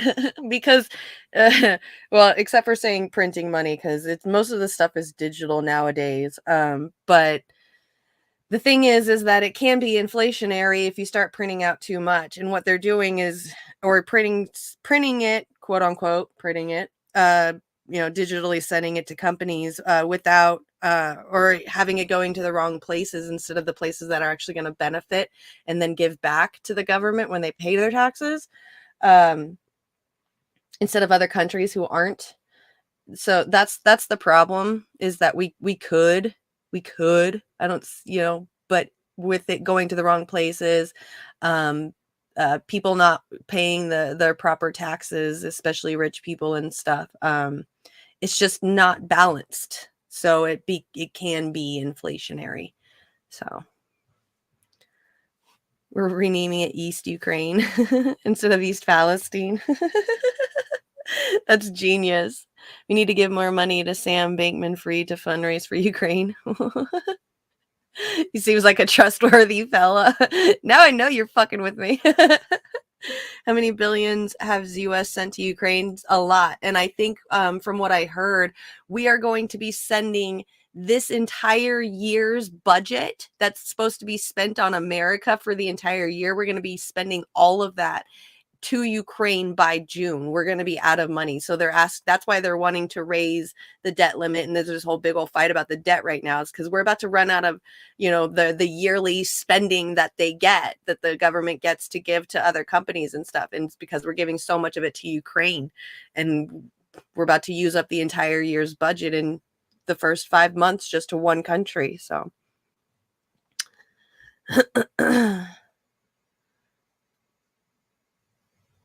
if that doesn't work, then we'll try East Israel.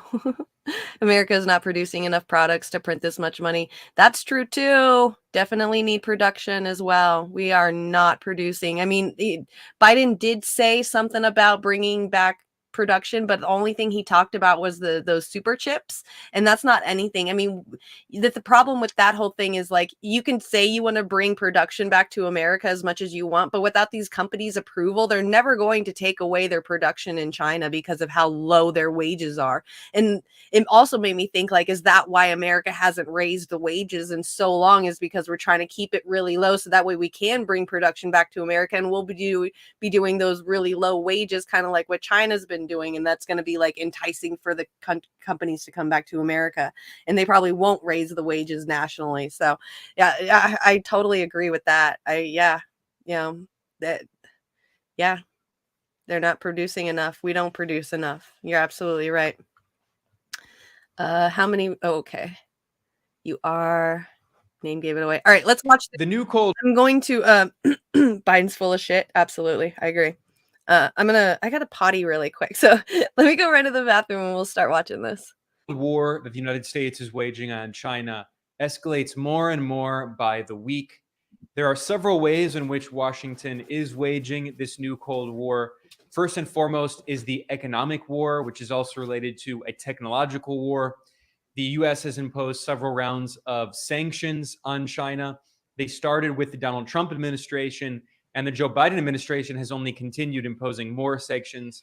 Recently, the U.S. imposed sanctions banning China from importing Western chip technology and semiconductors and quantum computing parts. And this is aimed at trying to sabotage China's tech sector. And of course, there are sanctions on Huawei and other Chinese tech companies. But another significant part of this new Cold War is the information war. And that's where we see constantly, day in, day out, information warfare waged by the U.S. against China, using the media to spread ridiculous claims. I don't even need to go through them. We've all heard them. The ridiculous narratives and propaganda and fake stories that the U.S. has been spreading to try to demonize China on the international stage. Well, Beijing is punching back. For a while, it was simply going thanks, Brad. You like the group here? These constant attacks by the U.S. Thank you. And that's exactly what I've ever dreamed the Chinese government published a You're report good. that details many of the crimes committed by the U.S. empire around the world. It is devastating. And I just want to go through some of the main points of this report. I will link to it in the description below so anyone can check it out for themselves. The document is called U.S. Hegemony and Its Perils. This is one of the most thorough critiques of U.S. imperialism I've seen in a long time. I can't China condemns the war crimes committed by the United States, pointing out that millions of refugees have been, tens of millions of refugees have been created by the U.S. wars since 2001. Hundreds of thousands of civilians have been killed in a conservative estimate. That's the problem with America when he says that, when Joe Biden says that. The thing is that we dropped so... Okay, so like, here's where we were before the pandemic, okay? So here's our basis right here. This is where we were before the pandemic. After the pandemic, we dropped so low on employment because so many people lost their jobs. So we got down here. Now Biden's going around saying strong recovery, the most new jobs ever, which all we're trying to do is get back up to the even line where we were before the pandemic. So he's like talking about how many jobs we're getting back, but totally omitting the fact that we're just trying to get back up to that even point where we were before the pandemic hit. It's crazy. Millions of civilians have been wounded. It points out that the U.S. has committed ethnic cleansing and genocide against Native this is going to be a hard burn. I can't wait to hear this. Peoples, that the U.S. has 800 foreign military bases, that the U.S. has carried out 400 foreign military interventions, that the U.S. has organized coups around the world and regime change operations and so-called color revolutions. It's all in here. It is a devastating report, and it was released on February 20th. Now, one of the reasons I also want to go through this is that if you saw it when this was mentioned in Western media, they portrayed this as propaganda. But the reality is that what the Chinese foreign ministry in this report is saying, these are facts. And of course, the West might not like that China is saying these facts, but these are facts. And around the world, outside of the West, outside the little bubble of the West, everyone knows that the U.S. has committed and continues to commit these crimes. So maybe it's seen as controversial in the global north, but in the global south, everyone's saying, yeah, we've been repeating this for a long time. We know what the U.S. has been doing around the world.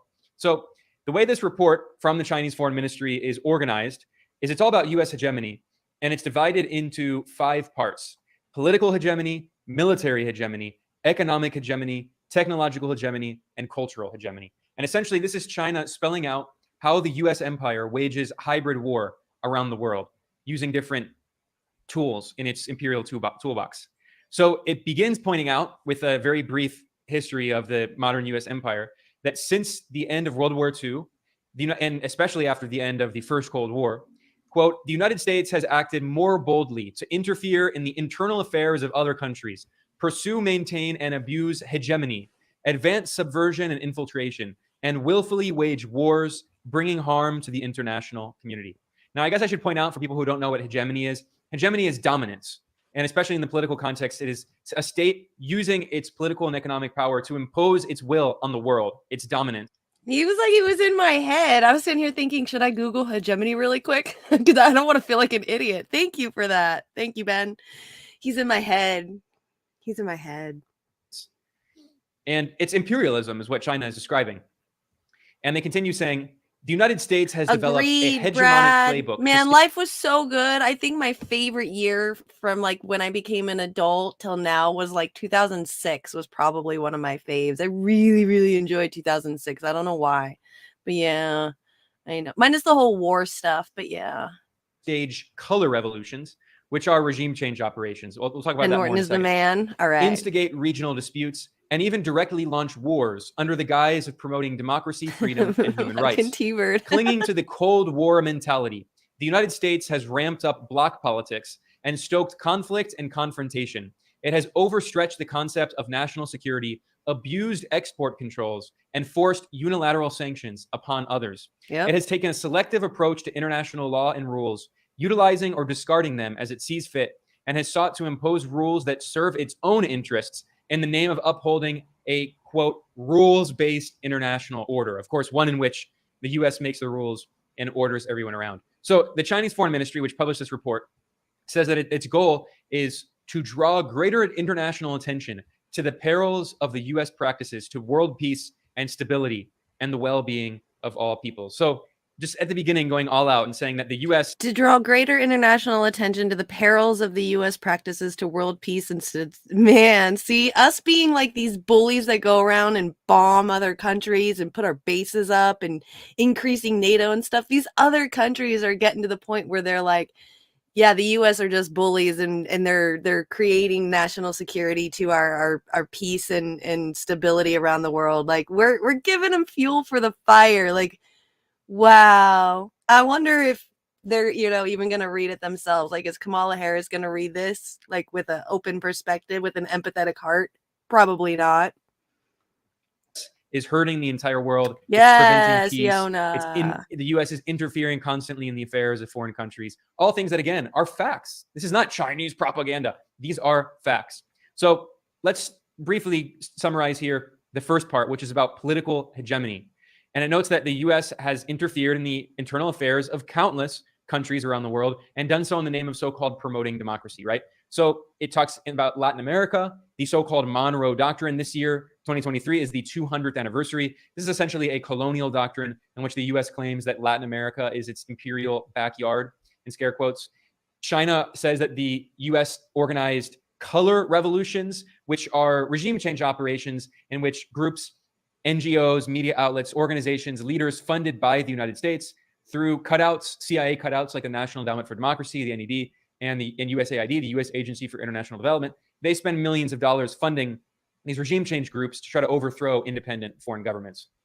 Now, as an example of a color revolution in this report, China points to Ukraine in 2004 when the democratically elected president Viktor Yanukovych was forced out and they had a new election and he was replaced because Viktor Yanukovych had been geopolitically neutral. And by the way, he was also overthrown in a violent I know. Can you believe like what America is doing in like the continent of Africa right now and all the countries inside of there? Like if there was one place that America should never fucking touch again, ever, never step foot, never try to say that they're going to help, never do anything, it's the continent of Africa. Like, we should, are you kidding me? Come on now.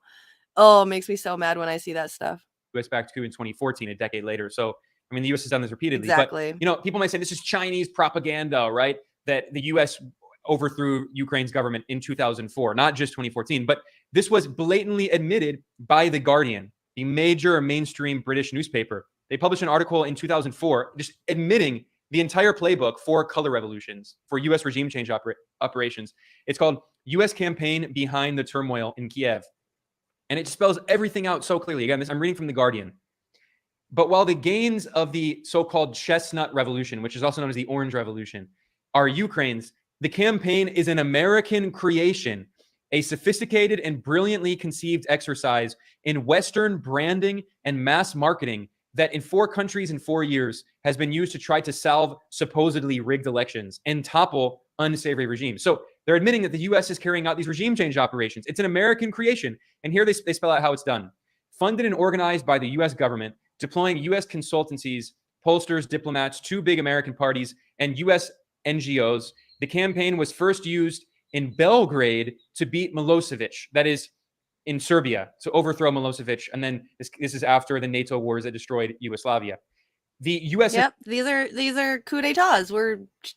We're showing it right here. It looks like there's more coups in Ukraine than what we were just 2014. So I think China's doing a good job right here. It's a hard burn. I'm here for it. What's good, Black Fist 86? Nice to see you. Thanks for stopping by. We're like Chin Nuts Revolution. Ambassador in Belgrade, in Serbia, Richard Miles, played a key role. And last year, he also the U.S. ambassador in Georgia repeated the trick to overthrow Georgia's government and install a pro-Western regime. And they noted that then they tried to repeat it in Belarus. The U.S. ambassador in Belarus was a veteran of similar CIA operations in Central America with the Contras. So they're just admitting openly these are U.S.-backed coups. But they're in the name of so-called democracy. They're color revolutions, but they're coups. And they note Nicaragua in particular. So that they're referring to the CIA Contra terror war and then installing the far-right oligarchy of the multimillionaire oligarch family of the Chamorros. So this is exactly what they did to steal the election from the Sandinistas in Nicaragua. And they did it in first in Yugoslavia, and then they destroyed Yugoslavia, then in Serbia, and then in Georgia. And then they tried to do it in Belarus against Lukashenko, and they failed. And then they did it successfully in 2004 in Ukraine, and The Guardian boasted about it. And then they refer to this as engineering democracy. I don't know how you can call it democracy if the U.S. can engineer your democracy. That's not engineering. That is engineering. It's not democracy. That's foreign meddling. That's imperialism. And they note that the U.S. methods, quote, have matured into a template for winning other people's elections. So they're not real democratic elections. If the operation engineering democracy through the ballot box and civil disobedience is now so slick that the methods have matured into a template for winning other people's elections. And there it is, engineering democracy. It's that buzzword that we've been talking about. They say we're bringing freedom, we're bringing democracy to these countries, and it's absolutely not true. What we do is we put in a puppet, a puppeteer, a little puppy, or puppy, a little puppet, somebody who's going to do the bidding of the Western ideologies and stuff. So, yeah, the Western Empire. Of these countries are not deciding who their leaders are. It's the U.S. deciding who the leaders are going to be. Again, this is right now. I'm not reading from the Chinese Foreign Ministry. I'm reading from the Guardian newspaper, the mouthpiece of the British elite. And they name some of the organizations involved in these U.S.-backed color revolutions, these regime change operations.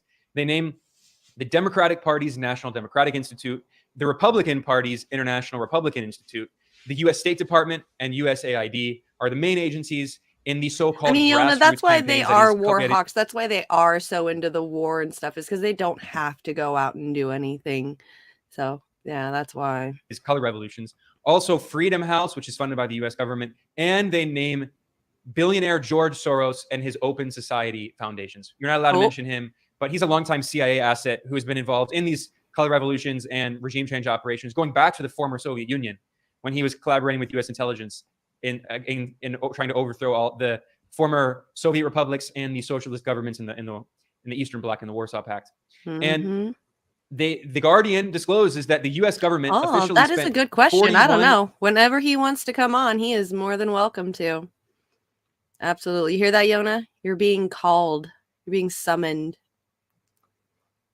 $1 million, and this is not adjusted for inflation, right? This is back in 2004. Organizing and funding a year-long operation to get rid of Milosevic in 1999. In Ukraine, they spent around $14 million back in 2004 to get rid of Viktor Yanukovych. And then in 2014, a decade later, the U.S. backed another coup, a violent coup led by far-right extremists to overthrow the elected president, Viktor Yanukovych, once again, and to install a pro-Western regime, which set off this war in Ukraine and all of the problems that we're seeing today. Mm-hmm. So when China in this report is talking about color revolutions, I mean, this is an objective fact that the U.S. does this. They say that it began in 2003 in Georgia, then Ukraine, and then Kyrgyzstan. This the U.S. State Department admitted playing a central role in these regime changes. They also mention, the blockade of Cuba, this illegal U.S. blockade that goes back over 60 years that has crushed the people of Cuba. Every single year at the UN General Assembly, almost every country on earth votes against it, and the U.S. continues to impose it because the U.S. is a rogue regime that violates international law every day. And China points out that the U.S., the CIA, overthrew Chile's democratically elected socialist president, Salvador Allende, in 1973. So they refer to this as, this is imperialism, this is colonialism, it's the Monroe Doctrine. And they say that when the United States says America for the Americans, what they really mean is America for the United States. And that's exactly right. As a more recent example, they talk about the U.S. regime change operation in Venezuela to overthrow Venezuela's democratically elected president of Nicolás Maduro, and how CIA director turned Secretary of State Mike Pompeo admitted this in his book. China writes, quote, the U.S. God, could you imagine if Mike Pompeo runs for office too? We'd have Nikki Haley and Mike Pompeo. Oh, God. If the Republicans win, we just end up being in a constant war for the next 4 years. Exercises double standards on international rules, placing its self-interest first. The United States has walked away from international treaties and organizations and put its domestic law above international law. And they talk about the Trump administration's attacks on the United Nations, defunding the United Nations, the U.S. leaving UNESCO, leaving the Paris Agreement on climate change. And they also point out that the U.S. left the UN Human Rights Council under Trump, claiming it supposedly was biased against apartheid Israel. The U.S. also under Trump, again, this is all under Trump, the U.S. withdrew from 2 different arms treaties with Russia, which is leading to a dangerous situation today. Trump withdrew from the INF Treaty, the Intermediate Range Nuclear Forces Treaty, which gives Ukraine the possibility to put nuclear weapons inside Ukraine right near Russia's border, which is another significant factor in this war we're seeing today. And the Trump administration withdrew from the Open Skies Treaty. So another attack on Russia, basically. So they constantly talk about the U.S. sabotaging all these agreements, pushing for war. And China says that the U.S. arbitrarily passes judgment on democracy in other countries and fabricates a false narrative of, quote, democracy versus authoritarianism to incite estrangement, division, rivalry, and confrontation. So that's China denouncing the political hegemony and the tactics that the U.S. uses to intervene in foreign countries and overthrow their governments. Then they talk about the military hegemony. I mean, this is the most blatant of all. Everyone knows about it. And I'm just going to read it because it's so devastating what China points out here. The history of the United States is characterized by violence and expansion. Since it gained independence in 1776, the United States has constantly sought expansion by force. It slaughtered Indians, that is Native Americans, indigenous peoples, invaded Canada, waged a war against Mexico, instigated the American-Spanish War, and annexed Hawaii. After World War II, the wars either provoked or launched by the United States included the Korean War, Vietnam War, Gulf War, Kosovo War, war in Afghanistan, Iraq War, Libyan War, and Syrian War, abusing its military hegemony to pave way for expansionist objectives. In recent years, the U.S. average annual military budget has exceeded $700 billion US, accounting for 40% of the world's total. So the U.S. has 5% of the global 4% of the global population, and yet 40% of the world's 40% of its budget represents 40% of the world's total military spending. I mean, ridiculous. It's just out of control. They point out that U.S. military spending is more than the 15 biggest countries behind it combined. The United States has about 800 overseas military bases with 173,000 troops deployed in 159 countries. So again, just devastating, going through just these facts that are objective. They are not, this is not Chinese propaganda. These are objective facts. They note, as former U.S. President Jimmy Carter put it, the United States is undoubtedly the most warlike nation in the history of the world. And China quotes a report from a U.S. university, Tufts, that found that from 1776 until 2019, the U.S.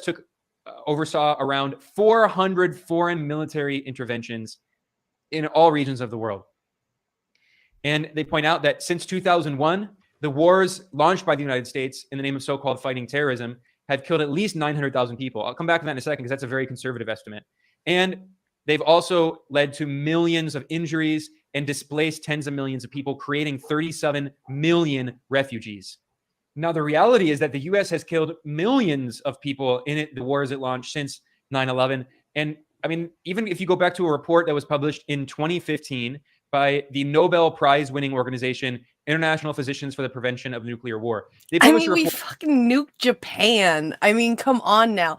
We literally nuked an entire country that only bombed Hawaii just as a side thing. They were going after another country. They only went after us to not be able to go after, so we couldn't go after them while they were going for another country. And we nuked them twice. Like, we killed how many? It said a conservative number of 900,000 people, also displaced millions and millions of people from what? A terrorist attack here in America that killed roughly 2,000 people, which is still obviously really, really bad. But holy crap, the things that we've done back to regular civilians who had nothing to do with what happened to us, but still we're going to kill them all off just because they live in that country.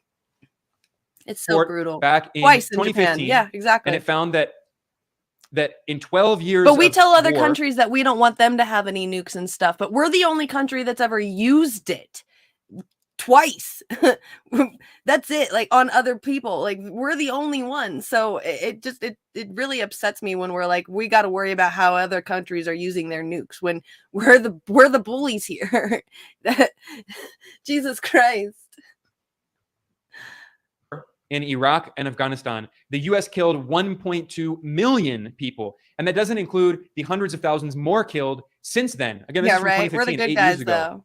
Again, this is from a Nobel Prize-winning organization. And they say in their report that they concluded that the U.S. war in Iraq killed around 1 million. I mean, he's such an evil dictator and stuff, but the way that he treats other countries and stuff, man, sometimes he's fucking hilarious. People. The U.S. war in Afghanistan killed around 220,000 people. And in Pakistan, 80,000 people. It doesn't include Yemen and other regions. And they said this is a conservative estimate.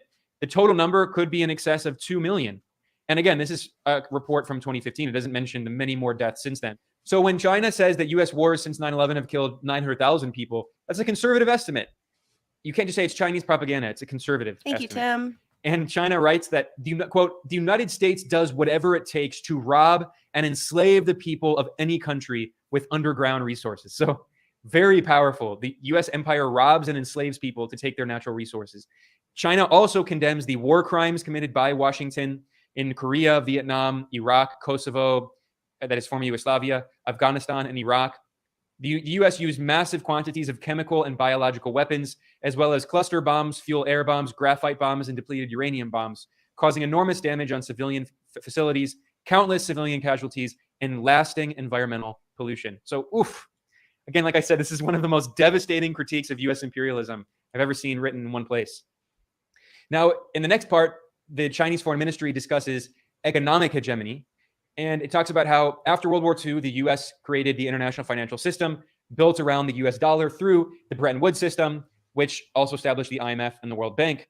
And China writes that, quote, by taking advantage of the dollar's status as the major international reserve currency, the United States is basically collecting seigniorage. So basically treating the entire world like it's feudal vassals, right? It's serfs, feudal serfs. Like the U.S. is the feudal lord that controls the world. And China says that the U.S. uses its control over international organizations and thus coerces other countries into serving its political and economic strategy. It points out that it only cost the United States 17 cents to produce a $100 bill, but other countries have to pony up $100 worth of actual goods in order to obtain one. This is the exorbitant privilege, the dominance of the US dollar. They refer to this as the United States exorbitant privilege, and notes that it helps fund the United States deficit.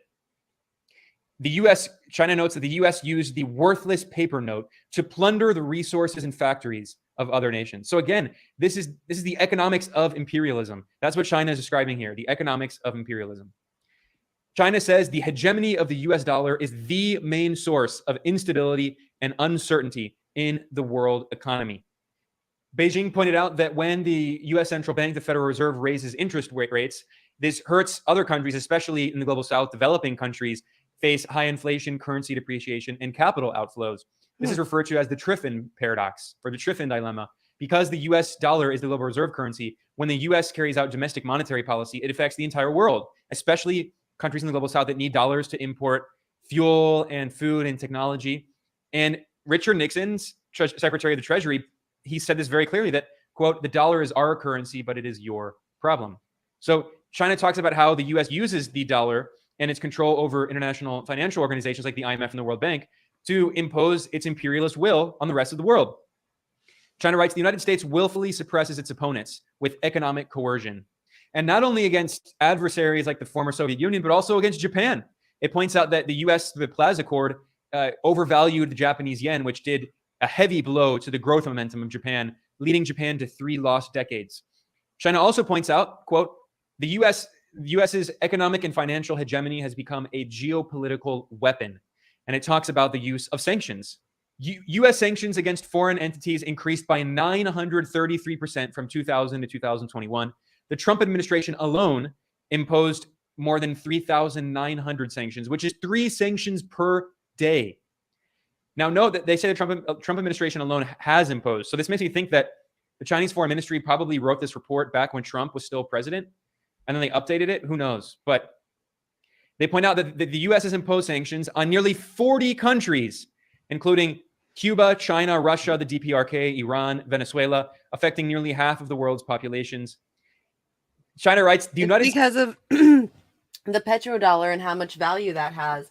If BRICS ends up succeeding and they actually work with Saudi Arabia, you know, that could end a lot of this world currency with America type thing. And then we just go back to being like other countries too. So, you know, like regular countries that aren't the capital leader of the world currency type things.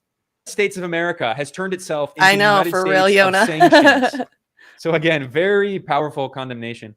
Then they talk about U.S. technological hegemony. And they say the United States seeks to deter other countries' scientific, technological, and economic development by wielding monopoly power, suppression measures, and technology restrictions in high-tech fields. The United States... Yep. Look at what they've done with the super chips. Look at Huawei. Look at what they're doing. Huawei. Look at what they're doing with TikTok right now. Anything that is Chinese owned, America's like being anti that. And we've seen it even in Biden's speech recently, talking about super chips and stuff, talking about how we need to be better than China. This is what they're doing. America is trying to sanction them so they can't do things and trying to monopolize it so that way we're the only ones that are doing it and they can't be able to do it. It monopolizes intellectual property in the name of protection. They know that the U.S. sabotaged Japan's semiconductor industry. It will be soon. And waged a tech war on if Japan it keeps going the way in the it 1980s. is. As a result, Japanese semiconductor companies were almost completely driven out of global competition. Go, Their Yona. market share dropped from 50% to 10%, and the U.S. grabbed that market share. So this is again showing how the U.S. waged, under Ronald Reagan, the neoliberal peak, the peak of neoliberalism, waged economic war on its own allies like Japan. China points out, quote, the United States politicizes, weaponizes technological issues and uses them as ideological tools. And then it talks about the attacks on Huawei. Washington is now going after TikTok, and China has been canceling visas for Chinese researchers. So again, these are facts. These are not up for dispute. These are objective facts. They talk about the U.S. attempt to prevent European countries from using China's 5G technology. Yep. And they also point out that that's the US... another thing. I mean, except for the people that, obviously I know there's a lot of people that feel like they can get physically damaged by the 5G and stuff. But America stopped a lot of the 5G from even getting prominent here in America because it was China made. And I think China's even already past the 5G. So carries out surveillance and eavesdropping around the world and carries out cyber attacks. And the China refers to the U.S. as, quote, an empire of I mean, I hackers. don't mind us making things again. I just wish that wasn't on a production line to where we don't know how things are being made and we're never learning a skill. We're just constantly doing the same thing over and over again, like robots. I wish if we do start making things again, there's going to be a better way than what we've seen since the Industrial Revolution. So, yeah. And Beijing pointed out that any country or leader around the world can be targeted by U.S. mass surveillance, be they rivals or allies, noting that the U.S. even spied on the personal phone communications of German Chancellor Angela Merkel and several French presidents. That was one of the things we learned from the leaks from Edward Snowden. And China also quotes Julian Assange of WikiLeaks, who said, yeah, exactly. We spy on more, even our own ally countries, more than you can even imagine. But, we got to shoot down those Chinese spy balloons, get down those balloons because they're spying on us. quote, do not expect a global surveillance superpower to act with honor or respect. There is only one rule. There are no rules. Yep. And then finally, China talks about U.S. cultural hegemony, which of course is also very powerful, especially in movies, TV shows, the media. The U.S. government funds cultural institutions, and this is, of course, a very important weapon, Hollywood. Beijing points out that U.S. movies make up over 70% of the world's market share. China writes, quote, when Hollywood movies descend on the world, they scream the American values tied to them. And they say, quote, U.S.-dominated Western media has a particularly important role in shaping global opinion in favor of U.S. meddling in the internal affairs of other countries. It talks about the U.S. government censors. Because the government, what happens is I don't know where I recently heard this, maybe on The Hill or something from Brianna, but it's like these corporations tell the government what to say, and then the media listens to the governmental politicians, and then they repeat what those guys say. So you're pretty much just listening to a company-approved message through the media. So there is no real independent journalism anymore, at least on mainstream media news. And that's exactly what they're doing. It's a type of censorship. They're pretty much brainwashing us into thinking what they want us to think. Other social media companies, Elon Musk, who's now the head of Twitter, admitted that social media platforms work with the U.S. government to censor. Google makes pages disappear. The State Department manipulates social media. And China quotes a report in The Intercept, which found that the Pentagon, the U.S. military, was spreading propaganda on social media, on Twitter and Facebook and Instagram, not only in English, but also in Arabic and other languages. And China says the U.S. practices double standards on freedom of the press. It brutally suppresses and silences media of other countries, especially Russian media. Russia Today, that's RT, and Sputnik were banned in the U.S. and Europe. Yep. Twitter, Facebook, and YouTube restrict Russian accounts. Netflix, Apple, and Google removed Russian channels and applications. They call this unprecedented draconian censorship. So we constantly hear in the Western media about China. That's so freaking true. Anytime I want to try to find anything from Russian television, recently I found a Facebook RT Play Facebook group that plays their stuff. But most of the time I have to go to their website because you can't find them anywhere anymore. It's wild what they're doing because it's Russian television. Chinese censorship. Well, this is U.S. censorship, which we don't hear about. And European censorship. Europe also banned Russian media because we're not allowed to hear Russian perspectives. The U.S. and European governments think we're so stupid that we can't even listen or watch Russian media because we're supposedly children and we can't hear alternative perspectives. Sorry, Taryn. And that's great. China points out that this U.S. propaganda and destabilization strategy, it especially targets socialist countries like China, Vietnam, Laos, Cuba, Venezuela, Nicaragua, Bolivia, and DPRK. And China points out that the U.S. sets up news media and cultural outfits targeting socialist countries, and it bombards people with ideological infiltration. It says that U.S. mouthpieces bombard socialist countries in dozens of languages with inflammatory propaganda day and night.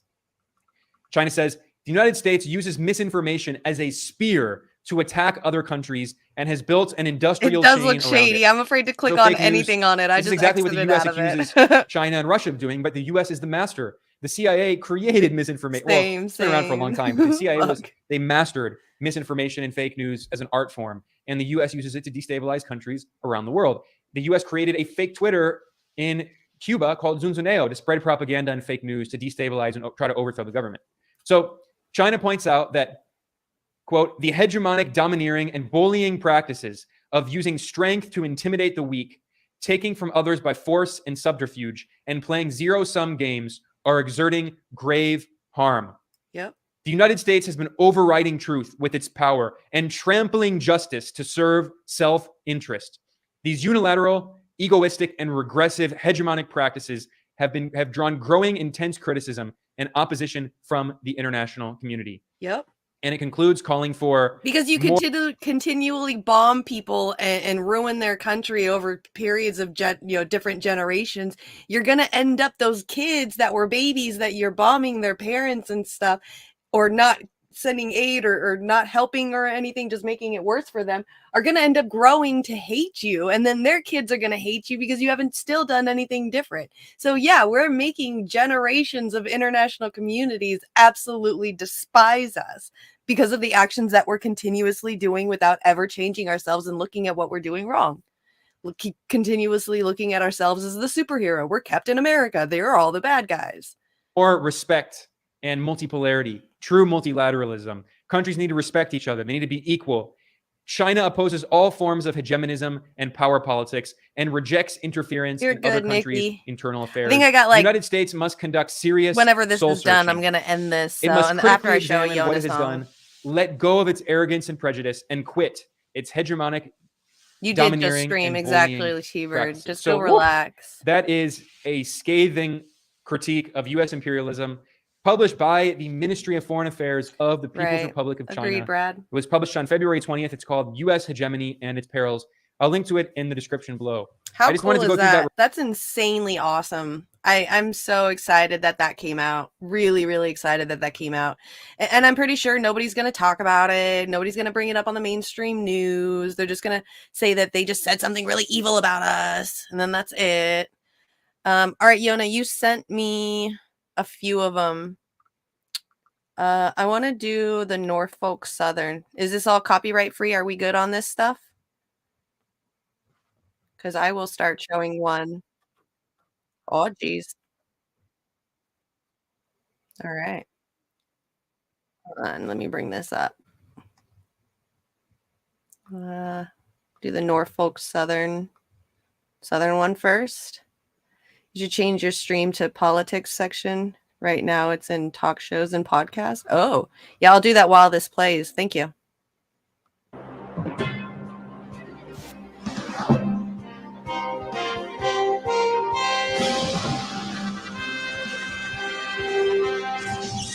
To grow stronger, America depends on its bounty, both natural and man-made.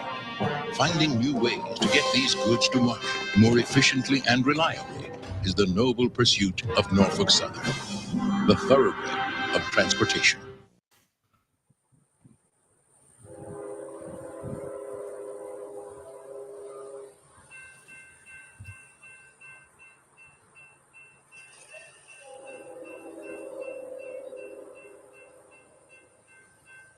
All right.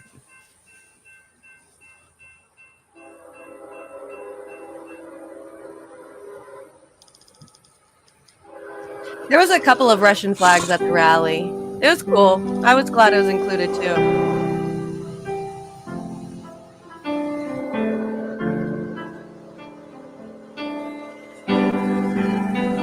Howdy, Chester. East Liverpool. East Palestine. Heartbreaking for y'all up there. How you only got these Norfolk Southern blues.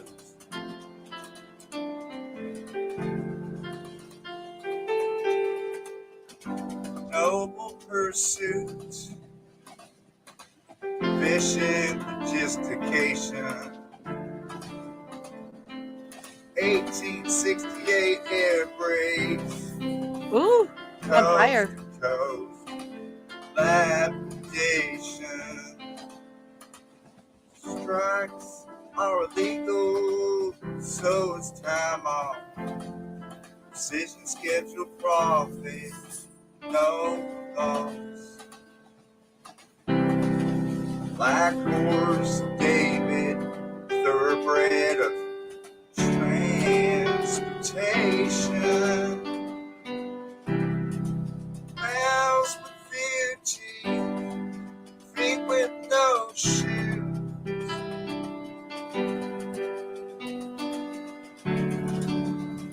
Jeez.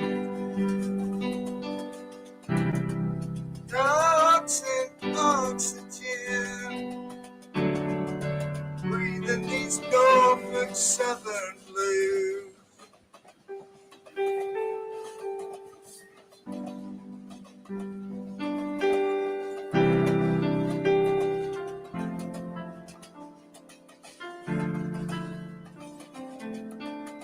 Trains of such greed, bleed and bless you. Box talking asthma and flus.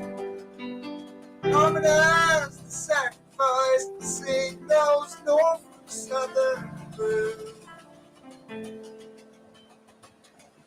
No more pursuit.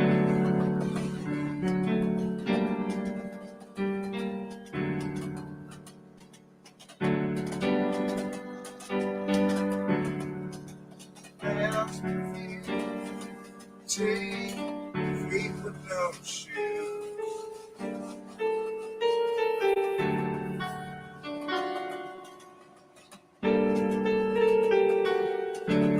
Green fuzz gene in the leaves, and the purples and the greens.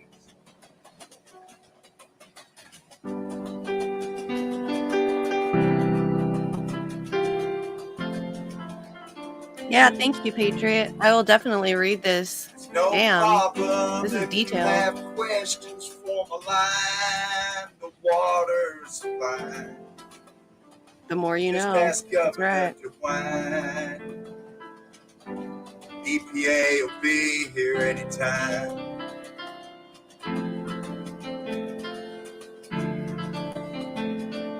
Black Horse David, thoroughbred of transportation.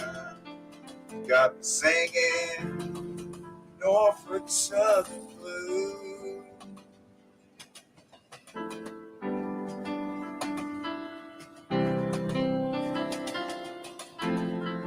Aww. Right?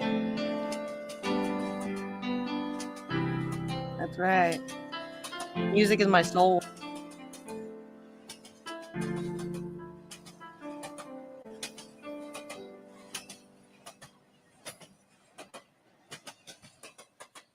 Oh, you're welcome.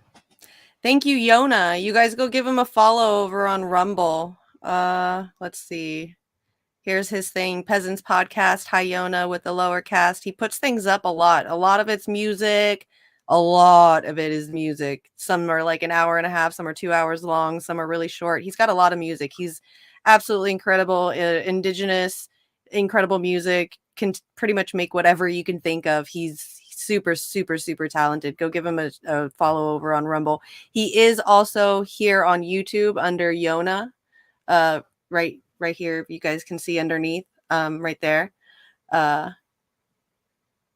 Due to the tears. Oh, no, it was good. It's good. He is on YouTube, but YouTube keeps censoring him and giving him strikes like they kind of do with us as well. So it's better and easier just to follow him over on Rumble, where he's kind of more free to post whatever he wants to. So yes, gotta go. Well, if you guys stay really quick, if you want to, or let me know before you guys go, anyone over on Twitch that I can go and raid. I think I don't have anybody that I'm seeing that is live right now. If you know of anyone, and then we'll go raid them, and then you guys can hop off if you want to. Max is going to be on Sabby's show soon too. Okay. Definitely. Yes. Nice work. Thank you, Yona. I'm going to get off of here as well. I got some snow work to do, some snow business to attend to. So, Hiddle Beast. Okay. I'm down. Or Hildebeest. Okay. Let me look for it. Hildebeest. All right. Oh, she's playing video games. Awesome. I love it. Okay, I'm going to hit the start raid and send you guys over there over on Twitch. Thank you again for giving me the raid, Nikki. I love you. I want you to start. If you start later on, I can give you a raid back, but I really appreciate what you're doing. So thank you guys and have a good day. I'm going to head you guys over there now. All of you guys on YouTube, thank you for coming by. She's nice. Okay, cool. Not you, Yona. It's over on Twitch. I did a raid. You guys are good. We're just gonna get off on here. All right, I will check you guys later. Thank you all for coming, and I will see you soon. Actually, tomorrow. I will see you all tomorrow, and I've got more Yona music to play tomorrow, so come and check it out. All right, talk to you tomorrow.